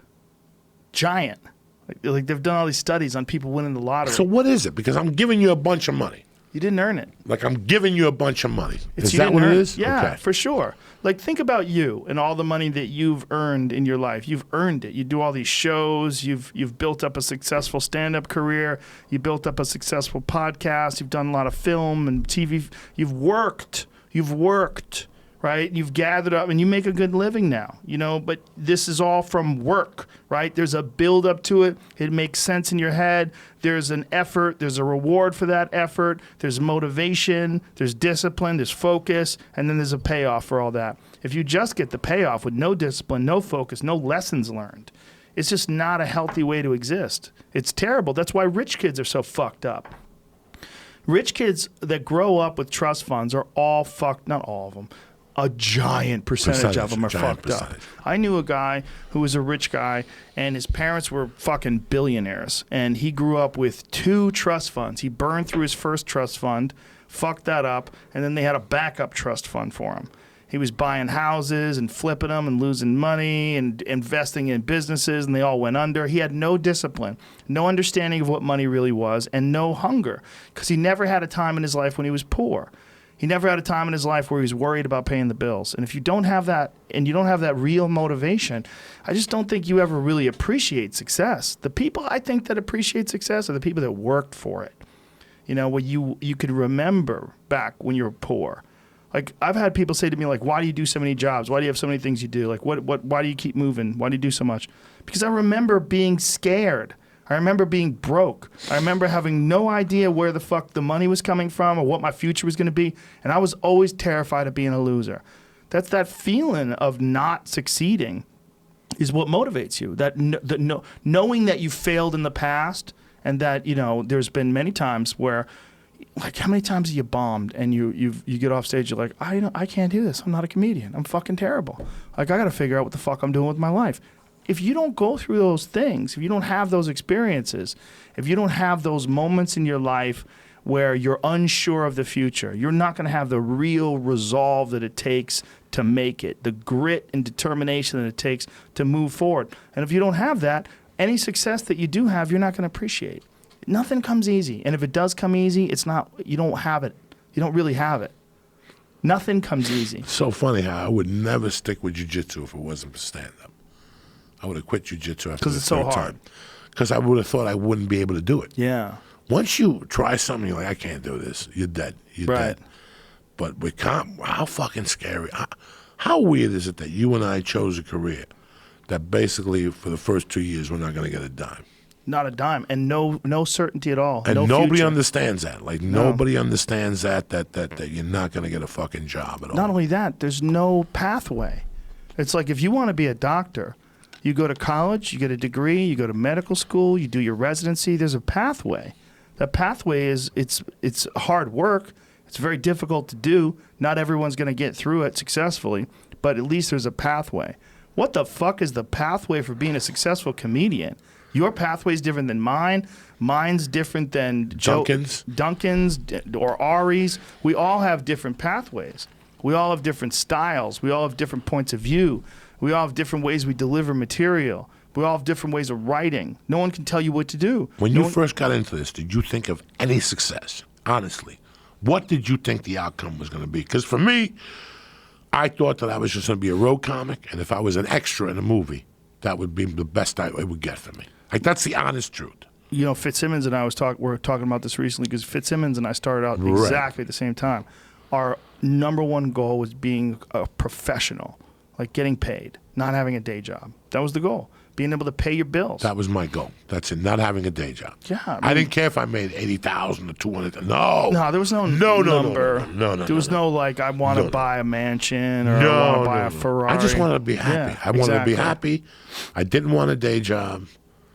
And I knew one other thing. When I got in that car in June of 95, and I got on 30th Street in Boulder, and I headed out on Iris, there's a gas station there. And I probably had, when I took because I left on a thing of a triple run. You know that, right? That's where you left Colorado? Yeah. Like tell people what triple is. All right, I met a Triple. girl in Michigan that was nasty, hot, little dirty stripper. White girl? White girl, Caroline. And then she came to Colorado, threw me a little dose of that monkey, got me all crazy, and then she went to Seattle. I was having so many problems in Denver that there was no, listen, I love my little girl. I believed that I could have been a good dad. It just wasn't going to work. It just wasn't going to work. This was not going to end good. And all I kept seeing was that picture of Mickey Rourke at the end of fucking Angel Heart, when he's sitting there smoking a cigarette with a razor in his hand, blood all over him. That's all I kept thinking about. I go, you know what? I'm going to go to Seattle for the summer, hang out with this broad. But in my heart, I knew I wasn't going to come back. I knew I wasn't going to come back so much that I had 2 licenses. You know, you buy out. You know how you lose a license, and then one day you find it, and by that time you already got a license. Yeah. I must have had like $69 on me when I left Boulder, and I had to get to Ogden, Utah. That was my first road gig ever for David Tribble. Ogden, Utah. I think it was like a 10-hour drive, maybe longer. How long had you been doing stand-up? At that point, 2 years. So you had started in Denver. I started in 91, and now it was 95. But you got to remember, from 91 to 93, I was a part-time comic. I sold Valiums. You want to buy Coke? Meet me at the broker. I'll sell you Coke when I'm doing 10 minutes. I didn't write. I didn't really know anything about comedy. I just knew I wanted to be a comic. I had a business card, and I told people I was going to be a comedian. I was just lying. But then I did a stint in New York for 9 months in 93, and that's where I really got a hint. I took a stand-up comedy class. You ready for this? The guy took the stand-up comedy class in New York Comedy Club in 1993. I train with him now at jiu-jitsu. Really? Moved to Boulder. He's a comedy writer in town. First couple times I went in there, he's my age, so we're both old as fuck. I think he's 2 years older than me. He's got white hair. And one day he kept calling himself Frank. Frank. And I'm on top of him, and I go, "You fucking Lee Frank. I took your writing course." I never forgot. Wow. You realized why you were rolling with him? While I was rolling with him. Then he told me he's friends with you. He opened for you at the Treehouse in Greenery or something. Oh, in Connecticut? Yeah, he worked with you up wow. there. And then he started. So now we're shit. tight. Now if I see him in jiu-jitsu, we talk about comedy. And so I took his stand-up. When I took his stand-up comedy class, that's when it hit, because he said something that hit home. He goes, stand-up comedy is how your world collides with the rest of the world. Plain and simple. And I took that home and I thought about it, and I'm like, fuck, it makes sense. And then a week later, I went into your old Triple Inn. Remember your old Triple Inn? Where's that? Your old Triple Inn is a fucking dive that used to do an open mic from midnight to 4 in the morning in like Alcoholville. Where's Alcoholville? I don't know. Can you look it up for me? It's online, but it's closed. What place is it, though? It's in Manhattan. It's not there anymore. You'll see it. Ye old Triple Inn. And they did open mics there, just people falling asleep. You went in there at 12. Like, I would drive a limo then. So I would get there at 11:45, sign my name up, and the guy would go 3 hours. I got to come back in 3 hours, Joe. It's midnight.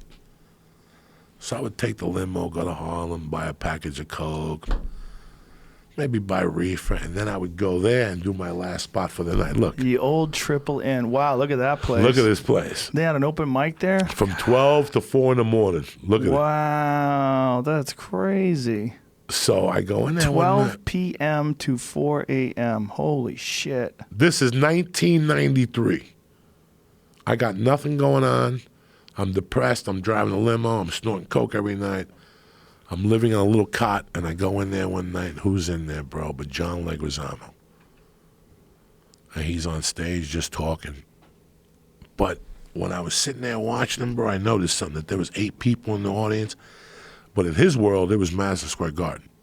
Like, he didn't give a fuck, Joe.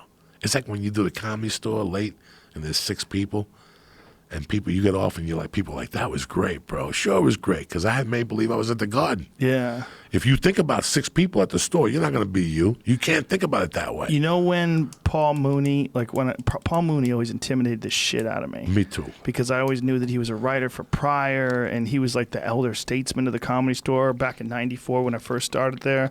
You know, I always had this feeling around him, like I was always nervous around him, you know. And when I first started there, you know, I was this young white guy in my 20s. I wasn't very good.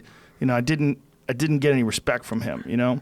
And then one day, he saw me doing a late night spot, like 1 o'clock in the morning, and there was only like fucking 15, 20 people in the audience, but I was just doing my best. I was doing it, and I heard in the back of the room, ah-ha, ah-ha. He was laughing at my shit. And then I got off stage, and he came up to me after the show, and he goes, you are a real comic. He goes, you did that show like it was a packed motherfucking room. That's it. And he goes, and you killed those people. He goes, you killed those people. He goes, you are a real motherfucking comic. And he walked away. And I remember feeling so good. Like, I can't believe Paul Mooney just gave me a compliment. Like, he told me I was a real comic. Like, I was in. And then ever since then, give me hugs every time he saw me. You know, and it's just like, you get that pat on the back, or that, you know, that thumbs up from someone who you respect. That means the world, man. That's gigantic. That's so huge. I mean, when someone does that to you, that the wind in your sails, you know, it just can take you to a totally different place, because you got the stamp. You know, you got a stamp of approval from someone who's real. I'll never forget that. I didn't know the power of the Comedy Store. Like, I read about it, and I heard about it from you and other people. I did Miami with Mooney. We're at the Improv. What year was this? This has to be, 2003, 2004. And I opened for him. You know, it's a 2-man show. It's just me and him at the Miami Improv. And I'm on stage, and I just happen to catch a fucking, you know, the energy thing where you're just killing. Well, you used to crush there because you would do half your punchlines in Spanish. I'm killing them. But I'm being dirty, and I hear the door open. And Paul Mooney, I could see him walking in, and he looks at me, and I'm killing. Like, I'm having a good set. He's killing, and he's looking at me. And he went out in the hallway, bro, and the door was open, and he kept yelling to the staff, look at him. I'm like, fuck, maybe I'm being too dirty. Right. Maybe he's going to complain about me. How can Paul Mooney complain about me? Tell me this isn't true. Right. I've known him from the store for 5 fucking years. Tell me he's not out there going, I'm too dirty and shit. Bro, when I got out there, he hugged me when he came up. Keep it going one more time for my little brother. I got off the stage, and I go, what happened out there? He goes, he was back there yelling, fuck the fucking improvs. You know who taught him how to be like that? That's Mitzi Shore, motherfucker. That's the Comedy Store. He was back there yelling, that's the Comedy Store. You improvs, you don't develop dick. That's the comedy. You listen to that? That's the Comedy Store. That's what happens when you hang out at the Comedy Store. That's why that little fat motherfucker's killing out there and shit. Because that's the fucking Comedy Store. And that, you know, you're right. That feels tremendous when fucking he's in your corner. It feels great. Yeah, he was something special. He would own the room, too. Paul Mooney would sit down. It didn't matter what time he went up. It didn't matter how many people in the audience. He would sit down. He had a little tiny bottle of champagne, and he would take his fucking time. He would take his time. How crazy is that? I learned so much from him. Oh yeah, how to control a room, how to control not control a room meaning like, you know, you're a control freak, but how to get everybody to pay attention and lock into your thoughts. Like, he didn't try to do a song and a dance for people to get everybody to look at me, look at me, look at me. He would just command presence with excellence. His material was excellent. His delivery was excellent. He was calm and composed. And you just always felt like you were trying too hard. When you would watch him, you're like, I got to figure out a way to do what he's doing. You're right. That's what he did teach. Yeah, because he didn't give a fuck. He didn't give a fuck, but he legitimately didn't give a fuck. And boy, that guy got stole from a lot. A lot. Mencia used to steal all his shit. Switch out the word nigger, put in the word Mexican, switch it up about Star Wars and about this and about that. And you would see the difference because Mooney would go on after Mencia too. Like Mencia would go on before him and do his shit, and then Mooney would go on afterward. He didn't give a fuck, just did his shit. But he knew it. He would be very frustrated by it. You know, he was a big influence to a lot of us that got to see and watch him because we all knew his history. I mean, he was one of the head writers for arguably the greatest comedian of all time. You know, I mean, he was one of the big guys. Is that how you feel? Yeah, Richard Pryor. You don't think there's... I feel it too, but there's a big argument. People About always who? want to start an argument with the other dude. Who? The one who had all those specials. What's his name? I can't think of his name. George Carlin? Yeah. I give George the nod Carlin's, to Richard Pryor. Oh, not just a nod. To me, it's clear. It's clear as day. This is not a knock on George Carlin, who's a great comedian. He's a great comedian. George Carlin, to me, was more of a social spokesman. Like, he was a social commentator. And he was a very great comedian as well. He had some funny material for sure. But George Carlin did a special every year. Every year he did a special.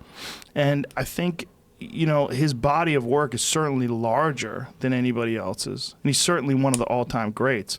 But to me, there was something about Pryor that was just so special and unique and powerful and just resonated, man. I'll never forget listening to his stuff when I was a little kid.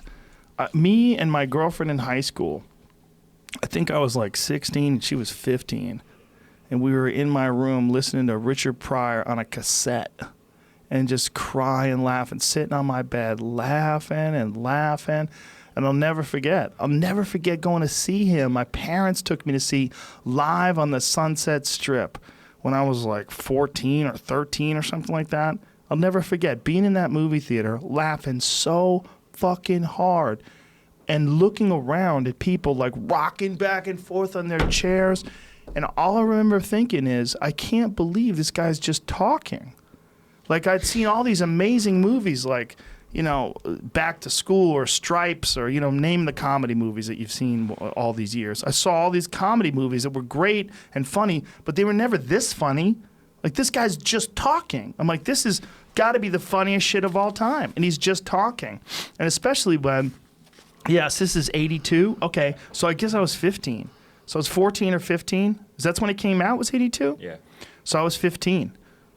So watching this as a teenager, it planted the seed in my head like, holy shit.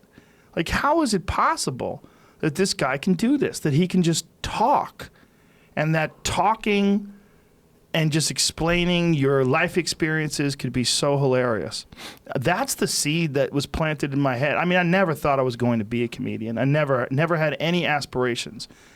You know my friend Dr. Steve Graham? Yes, he just called me. We just communicated after a year. He's still one of my best friends to this day and will be to the day I die, because that guy is the guy who talked me into doing comedy.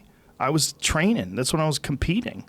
And I just loved comedy as a thing. I just loved comedy. And I would always make fun of people and do like impressions of people having sex, like our friends, like you know, I would just try to make everybody laugh. You know, when we were all gathered around in the locker room, everybody would be nervous before sparring, or everybody would be nervous when we were on our way to fights and tournaments and stuff like that. And I would be the guy who made everybody laugh. And he pulled me aside and he just said, "You could be a comedian. Like, you're really funny." He's like, "You could really do this." And I said, I remember saying, "You think I'm funny because you like me." I go, "Other people are going to think I'm an asshole." I say fucked up things. Like, I say fucked up things because I'm around all these savages. You know, I'm around like Leroy Rodriguez, and I had a friend named Major Battle. That was his name. His real name was Major Battle. He was one of Jay Kim's black belts. Like Larry Jones. All these guys were savages. And they were just fighters, you know? And so I could say fucked up things around them because they were used to kicking people in the head, and they were used to fighting in tournaments and taking bus trips to go kick the shit out of people. I mean, that was what they did. That's what everybody did back then. So the way I felt about it was like, I'm making a group of very crazy people laugh. Like, these are, like, we're all misfits. You know, we were all like people that didn't fit in a normal world because we were just fighting. And I'm like, they'll laugh because they're crazy. And they're punching people and kicking people, and this is a different world. I'm like, other people are not going to think I'm funny. But he talked me into it.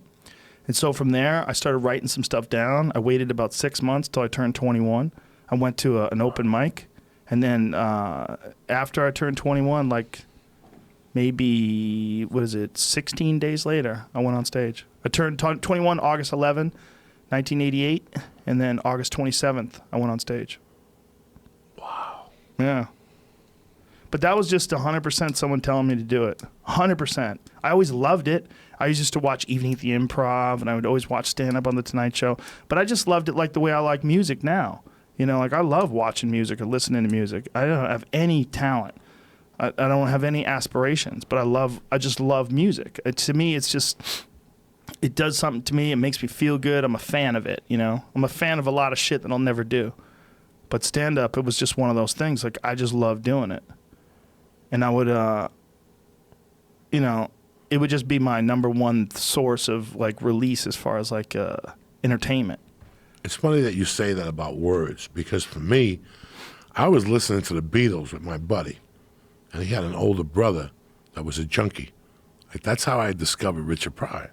Oh, really? And we were listening to the Beatles, like, I want to hold your hand. And we're like, this is cool. And his brother came on and said, what the fuck you faggots listening to? And we're like, we're listening to the Beatles. You know, we were all excited. And he's like, take that shit off. And he took this album cover out with a black dude on it. And all of a sudden he puts it on, and I hear this fucking laughter. And I'm like, what the fuck is this shit? And all of a sudden, coming to the stage, you know, Richard Pryor. And you're like, and after that first side, I was done. Like, once I heard the Wino meets Dracula on Is It Something I Said, that was my, I don't know what album, if it's The Niggas Crazy or Wino meets Dracula. I don't know what album exactly, Wino meets Dracula. It's Is It Something I Said or The Niggas Crazy. Those are the two albums. I don't know which one. When I heard the last cut on it, which is the Wino meets Dracula, I was hooked. Like, I left there, I bought the album, I brought it home, then I bought some Bicentennial Nigga.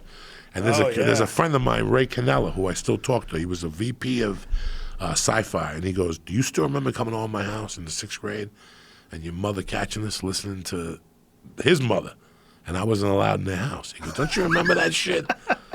We used to have a band. I used to be a singer in this band in the 6th grade. Really? You had a band in the 6th grade? Me, Ray Cannella, Dean LaPrete, and John Bender. What kind of music? The Beatles. Wow. The Beatles. I want to hold your hand, help. I need somebody help. Wow. Yeah. The Niggas Crazy. But that Niggas Crazy, look at the title. They put like an asterisk where the I is. Like, what the fuck is wrong with people? But meanwhile, it says it on the album. Like, they have the picture where you see him on the album and it says Nigger, but then they have the actual title for sale. What's the website? This was That's an LP. DustyGroove.com. Oh, that's an LP. You can get that in vinyl. Oh, yeah. Wow. Look at that face, too. He's young then. Man, he's like in his 30s. God, he was good. See, to me, it's like this is my version of my like evolutionary chart of comedy. I think the guy who started it all off is Lenny Bruce. Me too. So I have Lenny Bruce posters framed on my wall. I mean, like, I just feel like I don't enjoy watching him or listening to him as much because I don't think he was as good today. Because I think that the culture was so different back then that it's very difficult for us to sing. Like, the things that he's saying are not groundbreaking today because he already broke that ground. And then the culture shifted with it. I mean, it's not just him, but a lot of other people, a lot of other authors and politicians, all these different people broke different ground and cultures evolved since then. But I think Richard Pryor took what he did and the honesty that Lenny Bruce exhibited on stage, and he brought it to the next level. You know, he took it to a new place. And I think that happens a lot when people are influenced by other people. I think that's one of the things that's really important, the distinction between being influenced and stealing, you know? I think we all influence each other. And I know you guys influence me, like Ari and Duncan and you and all of us together, you know, Tom, Bert, we influence each other, and that we inspire each other, and that when you see someone do really good stuff, like you want to do more. Burr does it to me, you know, Louis. You see someone doing really with Chappelle, you see really good comedy, you want to do more really good comedy, and everyone's sort of influencing everybody. So I think that honesty that Lenny Bruce expressed was so unique for the time, that there was no one had ever done any sort of social commentary in a comedy form the way that Lenny had done. So, and then Richard Pryor took it and just blew it out of the water. I mean, Richard Pryor was raised in a brothel. He was raised in a brothel, Joey. He was raised in a whorehouse in Peoria, Illinois. I mean, Richard Pryor was experiencing life in a different way, you know, and all his experiences with drugs and craziness and wild people growing up, and then, you know, the comedy of the time shifting from the 60s into the 70s, it became this thing that he was at the forefront of. And in my opinion, he's like the most revolutionary figure in all of comedy. He was just so different and so unique and so polished, you know. I remember I was living with my roommates in, like, I guess it was like 87 or something like that. We had this place in Revere. We were all living together. Was it Malden? Where the fuck we were. We were living in, oh no, it was Lynn, Massachusetts, near the beach. And we all watched a Sam Kinison special, which was hilarious. It was really funny. But then we watched Pryor after we watched Kinison, and we were like, wow. Like, look how much smoother Pryor is. Like, that's what I remember thinking. And I remember my friend Billy goes, look how much more, like, polished he is. I'm like, that's the word, right? It's like polished. He's like, yeah, he's like smoother. He was smoother. He just had a different sort of style, whereas Kinison was just kickstarting everything and just fucking knocking down doors. No, this guy, you didn't see him coming. But Lenny, what's his name? What's the first guy you like? Lenny Bruce. I like Lenny Bruce. I don't think his material is outrageous, but I liked his cadence. Yeah. Yeah, man. You do it, man. Yeah. So I told the guy, listen. He's got some chap, jokes that hold up. Listen, chap, you know, yeah. you got to come back in a little while. See, because he said the word snap. I don't know if you know the word snap. See, snap is a great word because I love all that. And I like how they shot his specials. I like how they shot him. I like that black and white shit. Somebody just gave me, in one of the towns, gave me him live from Carnegie Hall. It's got, you know, I mean, it's an hour album. After a while, you sit there, you go, should I shoot myself? But there's a couple pieces in there where you see it, man. I read that book, ladies and gentlemen. That's a book that pushed me over. That's a great book. The one about the hotel in New York and how he did jazz music, you know, shooting heroin all day, hanging out with strippers. Putting aluminum foil on the windows. On the windows. Oh, yeah, look I at have this. a copy of that, ladies and gentlemen. I Lenny love all Bruce. this shit. I love all this shit. That's what made me become a stand-up. Give me some volume, look at him, Jamie. yeah. I'll have no vodka parties. That's modern. Vodka parties, swing it up, ball it up. I'll Yeah, baby. She likes to drink. Boy, my wife sure used to look good standing up against this thing. She's the lowest, though. I really put her down. No, I really miss her. I don't want some sharp chick that can quote Kerouac and walk with poise. I just want to hear my old lady say, get up and fix the sink. It's still making noise. All alone. All alone. What the fuck is this? I don't know. It's bad. Doug, it's just, this is comedy. Yeah. He was just doing weird That's shit. how back fucking out he was. He has a joke today that still holds up about gay people. He goes, homosexuals, he goes, they lock them up in jail for being gay, where they put them in there with a bunch of men who want to have sex with them. Give us some volume on this.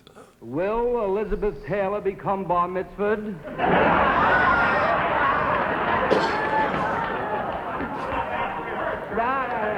No, I I promise continuity, I'll behave myself. I'll do all the lines that were rehearsed, you know.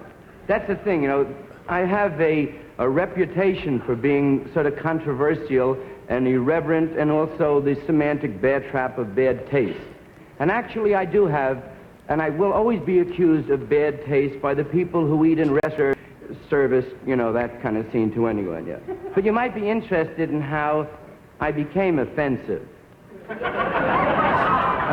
Like, started in school with drinking and I was like a real depressed kid, and, you know, and 7 or 8 years old, and I'd really get juiced and get out of my and so the teacher would really get bugged, you know, with me singing and carrying on and calling Columbus a fink and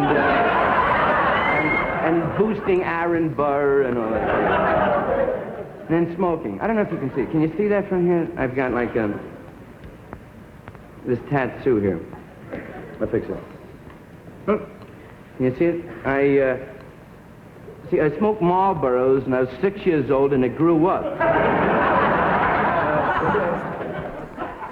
Offend, there's a funny kind of thing. It's, there's semantics. There are words that offend me. Let's see, Governor Farbus, segregation offend me. Nighttime television offends me. Some nighttime television. The shows that exploit homosexuality, narcotics, and prostitution under the guise of helping the societal problem. And except like for a few shows. There's one guy on the coast who's got like a nutty sense of humor, you know. His name is Paul Coates, and he found out, like there were kids that 8 and 9 years old that were sniffing airplane glue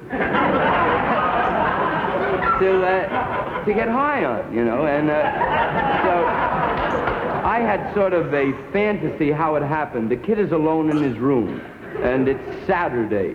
The child is played by George McCready.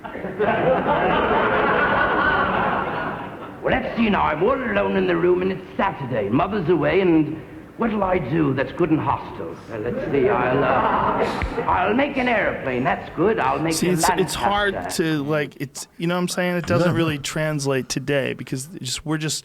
This was irreverent and crazy back then, but today we're like. Very interesting, though. Yeah. He was doing it. He was doing his thing. It's historic, right? So you're watching this and you're hearing people laugh, and you got to put it's impossible to enjoy this without understanding the context of the time that he was doing it. Like, you have to kind of like put yourself in the time where all this was taking place.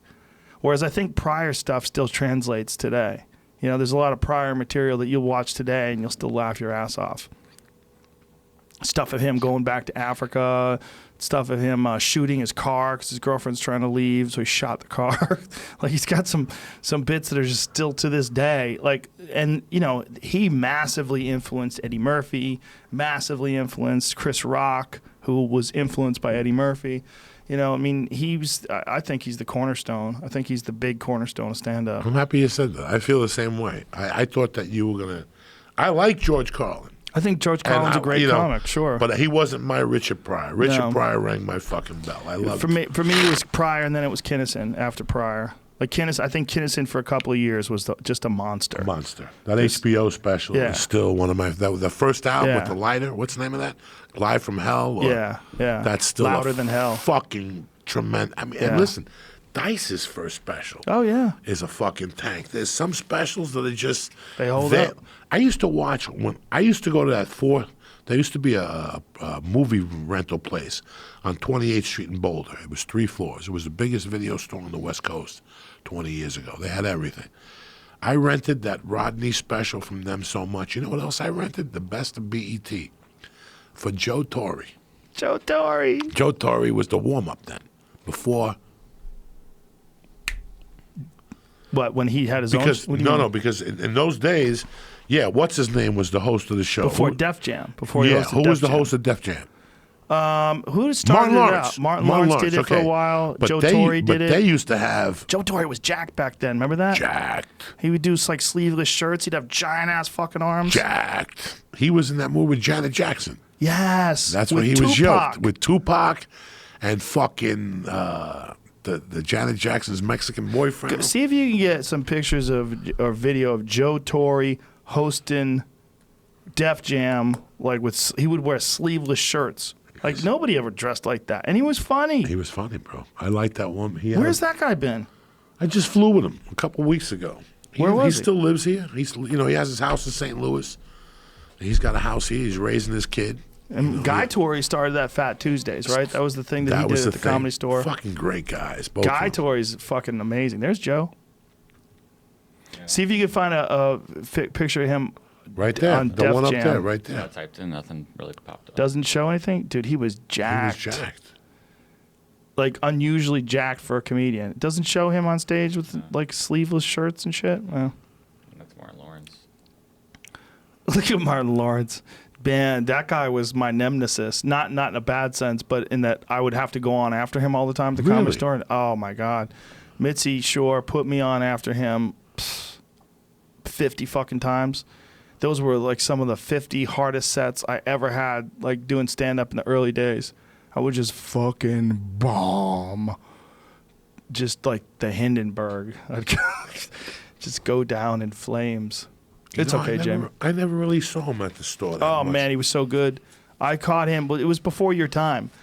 This was like when I first started. So I was at the store when I first got passed in 94. So this was like around 94, 95, before you came along.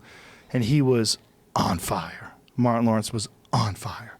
And people forgot how goddamn good he is. Because he went crazy and he had all those issues. And, he was wearing a rubber suit and he had a gun. And he got pulled over and he said he was dehydrated and he was on some sort of drugs. And they locked him up in a psych ward. Like, there's a lot of nutty shit with him, right? So people forgot how goddamn good he was when he was in his prime. But when he was in his prime, yeah, there he is in Bad Boys. But that's not the prime. No, that's 95, the stand-up, though, was what was up.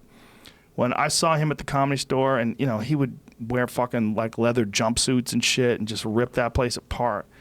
He was on fire, and he was another one that had a bunch of jokes that people had decided were offensive.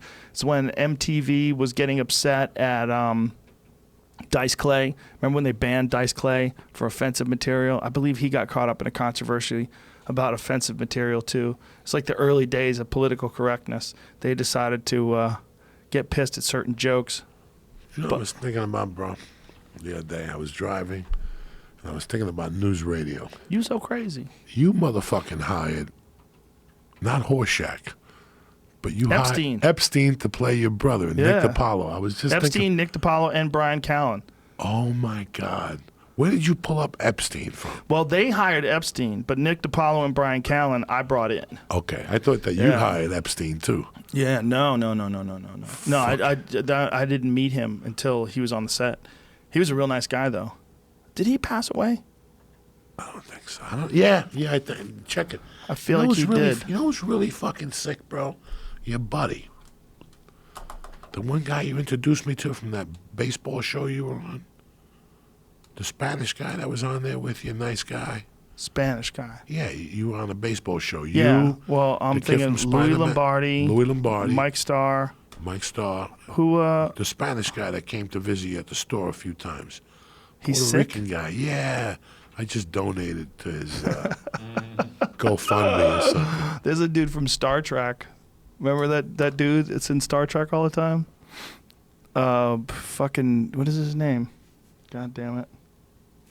But he was the older pitcher, and I was the young asshole ball player. Oh, was that Betty White? Yeah, she was in it. Not Betty. Was it Betty White? No. The other lady from, what's the cast? God damn it. I don't remember her name. See if you can find the cast. Yeah, but you don't want images.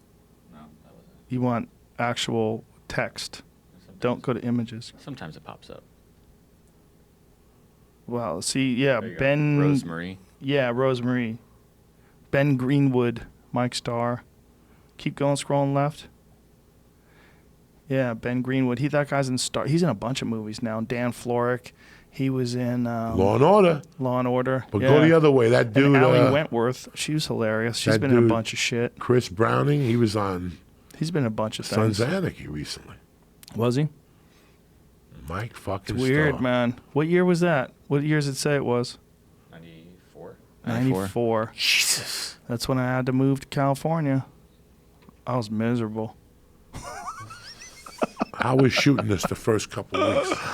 Look at me. I was like 26 there. That's so weird. You know what, man? When it first started out, it was fun.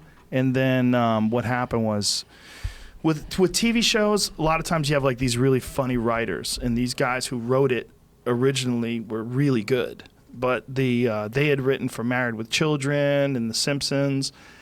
And the network had decided for some reason that they weren't strong enough to run the show. And that they were only writers. They weren't like a real showrunner. So they brought in this guy who was a showrunner. And he was terrible.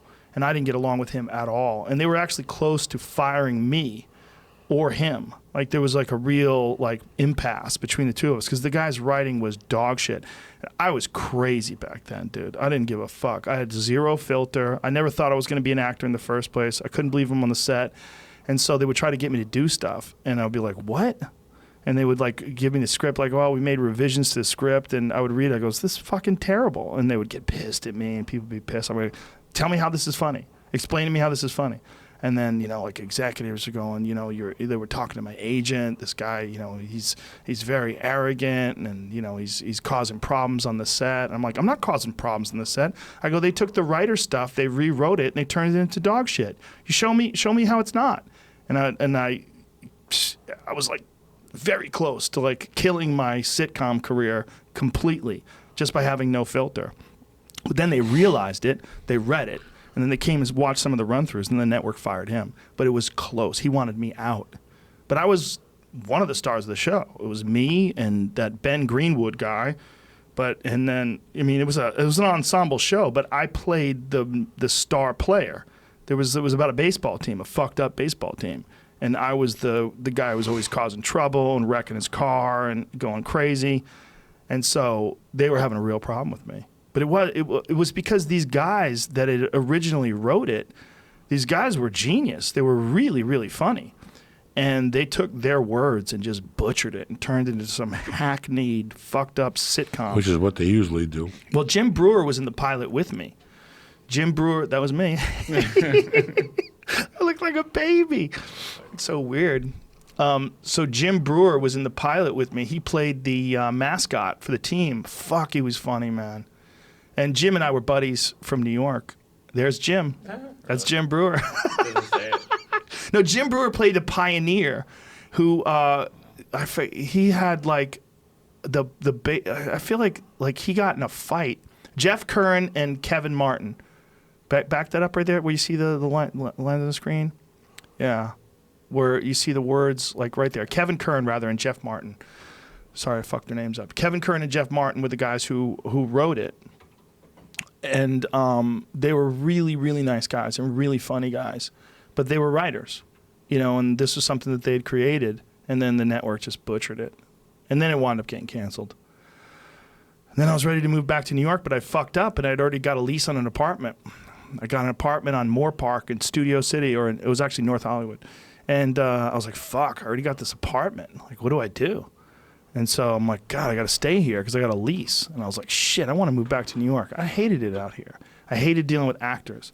I'd never been around actors. And that thing that we were talking about before where people just like say things that they don't really mean because they think that you're supposed to say those things because there's like a pattern of behavior that you're supposed to. Yeah. Oh, I thought he was amazing in that film. Yeah, I thought he was excellent. I thought he had a lot to offer. I mean, there was a lot of that kind of nonsense out here where I was used to real people. I mean, I mean, for sure I was a flawed person. I mean, for sure I was rough and I said I didn't have good decorum, like the way I communicated. I was a rough guy. You know, I'd come from fighting and then went right into stand-up. And this is only a few years later, I'm doing this. You know, I had my last fight in 89. So this is 94. I mean, this is just a few years after that. I was still very sketchy, you know, so I didn't belong. I felt like I didn't belong there. I felt like I couldn't be myself. Everybody was like reading the Hollywood Reporter and Variety on set. I'm like, the fuck you guys reading this shit for? Like, it's like this, it was just, the whole thing to me was like this weird play that people were putting on. where everybody was trying to pretend to be something so that they can get auditions. And I remember going on some auditions and dealing with some of those people, casting agents that had all this power over you. And they exhibited it, like they exerted it when you were in the room with them. They didn't communicate with you like you're a person and I'm a person. They communicated with you like, you want something from me. And I don't know if I'm going to give it to you. Let me see what you do. It was just the way they did it. It was just so shitty. It was gross. It was just, It still is fucking gross. Oh, it's gross. I mean, this is the thing that people have, the real problem that people have with this Harvey Weinstein situation is not just that the fact that he was a piece of shit to all these women. It's his position of power that he had over them, that he exerted. He got himself into this position and then used that position according to Whitney, like Whitney Cummings was talking to me about this. She's like, what you're hearing is all the women that said no to him. She's like, that guy fucked a ton of them. Fucked a ton of them. And it was part of the deals that he gave them. They even went after one of the girls he was fucking. That girl from Donnie Brasco, and she did the movie with Gretchen Mol. Yeah? She did Rounders. Oh, I remember her. The blonde, cute thing. Now, if you watch Donnie Brasco, she's in Donnie Brasco. She ain't got a fucking line in that movie. Not a line. Really? She's an extra in that movie. Basically, she's Sonny Black's girlfriend. But when you see her in fucking whatever, she's got a bunch of lines now. And it was because she was fucking Howie. They just went after her a couple of weeks ago. Gretchen Mol got her. Who went after her? Just, Angelina Jolie and the troops. Oh, they're all saying that this is the reason. The non-dick suckers. Listen, they all got to suck a dick eventually. Pretty. Yeah, she's pretty. Look, I had heard that there was a lot of them that were actually very successful that fucked him. I mean, this was this guy's thing. It's fucked up and it's dark, but once that gets going and once that's what he does, how do you stop that train other than what they did? They all knew. They all knew. And nobody opened their knew. fucking mouth so you could suck my dick. A couple of them opened their mouth. A couple of them didn't. Yeah. They got swept under the carpet, and that's always going to happen. But I'd rather fucking, the rest of these, like Angeline, the rest of these people, listen, I'm over it, brother. I don't want to hear this shit no more. It's amazing. Like, just the bullshit that these people create in their worlds. And you're right. When you go to these casting things and you see these things, you see the fucking bullshit. It pours out of them, man. Well, it's one of the reasons why the people in this town are so crazy. It's because they're insecure to begin with, right?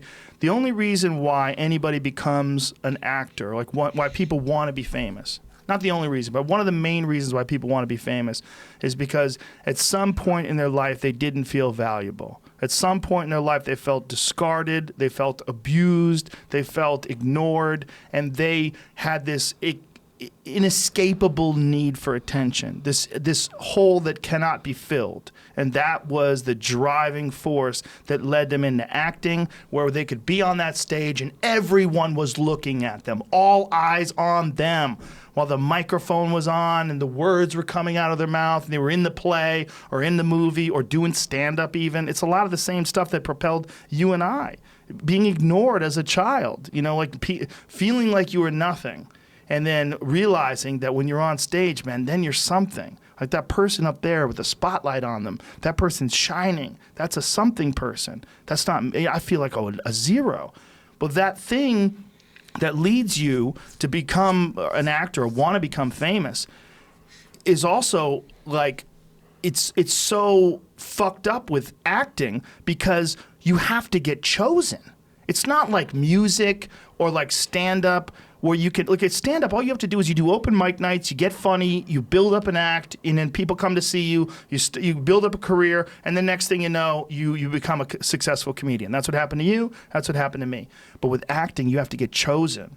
You don't have to work. Like if you do plays, nobody is ever gonna fucking see you ever. You're never gonna make it out of plays. Nobody's going to see famous play actors. Nobody gives a shit about them. You have to be in movies. You have to be in television. So you have to get chosen. So you have this whole chain of like, maybe I'll pick you, but I'm not sure. Are you the one? And so you have to develop this sort of personality that fits in with what they're looking for. You have to mold your sensibilities and your ideas. Like there's a lot of people that are in Hollywood that don't have opinions of their own. What they have is a series of opinions that they've adopted and adapted because they think it's going to lead them to be successful.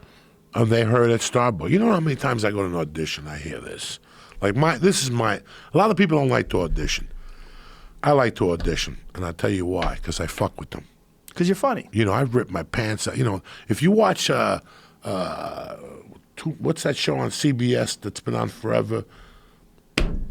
I don't fucking Which one? The Monday nights. The Big Bang Theory. The one before that. How I Met Your Mother. Yeah. I did you know how I got How I Met Your Mother? I didn't even know you did it. Yeah, if you watch the episode, you're like, Joey, you're an extra.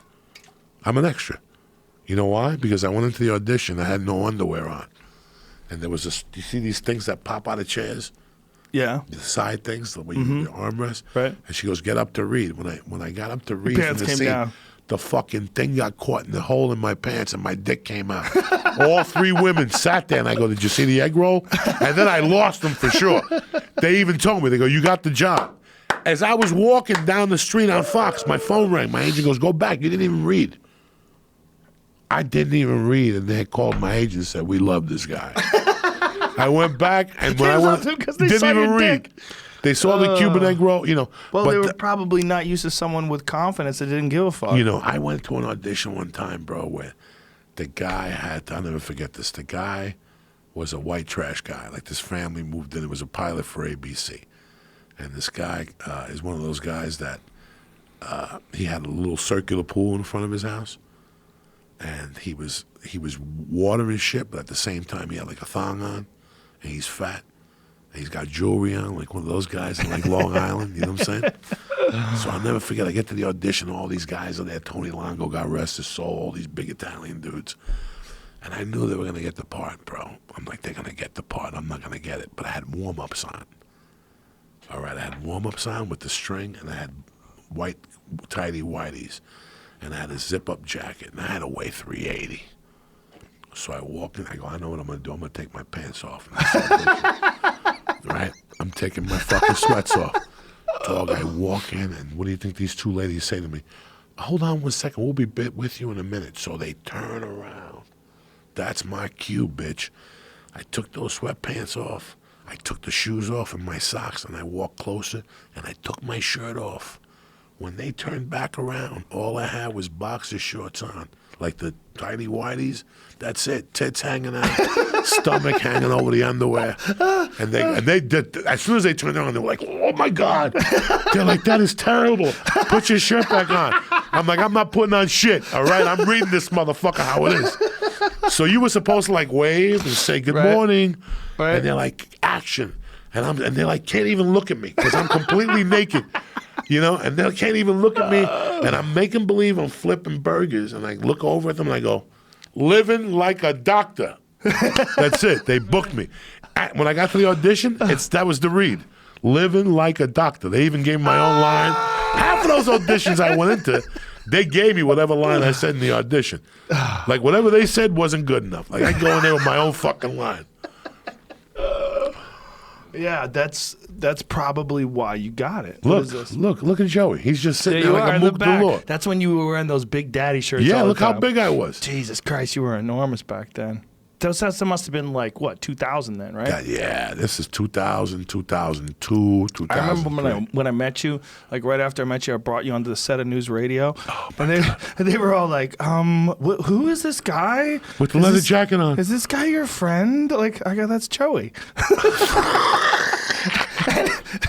They didn't know. By the way, look at the Ari comes out of your butt. By the way, every time you call me, that's what comes up. Like, call me right now. Call me. Watch this. Hilarious. That's us in the pool in Austin, Texas, when we were doing Cap City. You, me, and Ari. We're doing Cap City. And Tate was there. Oh yeah, that's the old days. Do you know how to call people on the phone? It's just please. This is why I gotta get a new phone. Hilarious. This is why I gotta get a new phone, because this is what happens. Let's get out of here, Joey. It's 2:15. I don't want you to get stuck in traffic. No, I'm good. I love you guys. Where you at tonight? You at the store? No, I got a fucking ballet thing. I got a dinner, and I got a Trick the trunk. What are you doing November 1st? What is November 1st? Wednesday. Next Wednesday, November 1st. You want to do the Ice House? No, I'm doing it, but it's Wednesday night. You doing what? Podcast. Oh, you do podcasts at night? Move that shit. Can't do them in the daytime. Really? I always end up canceling, and people cancel on me. It's too Do a much. podcast on Tuesday or some shit. I do this week. I have to do Sunday and Wednesday. Oh, you have to? Yeah, I'm leaving Thursday. How about Sunday and Tuesday? What do you mean? And do the Ice House on Wednesday. We need to do some shows No, together. because I scheduled this guy for. He can only do Wednesdays. Who are you doing? Wheeler. Wheeler Walker? Yeah, he's back. He can move around. Yeah, He yeah. can move No, into Tuesday. he's doing some type of tour or something. Oh, yeah, he is. He's killing it out there. And then the following week, I'm only in town Monday and Tuesday because I got to leave to New York on Wednesday for the fucking festival. So I get back from Omaha Sunday. I'm just doing one I hear you. podcast Monday. And I'm Bam, getting bam, the fuck bam. outta here, yeah. I love you. Don't forget, Omaha, Nebraska next week, bitches. And the week after that, Gotham Comedy Club with Dean Del Rizzi, Ron White, a bunch of us. The New York Comedy Festival. Come on out, bitches. Thank you for having me on. Anytime, Pleasure my seeing brother. you. Where's the pizzarol here? Let's get out of here. I got to piss real quick. Right out the I'm door. about to bust. See ya. No. Bye, everybody.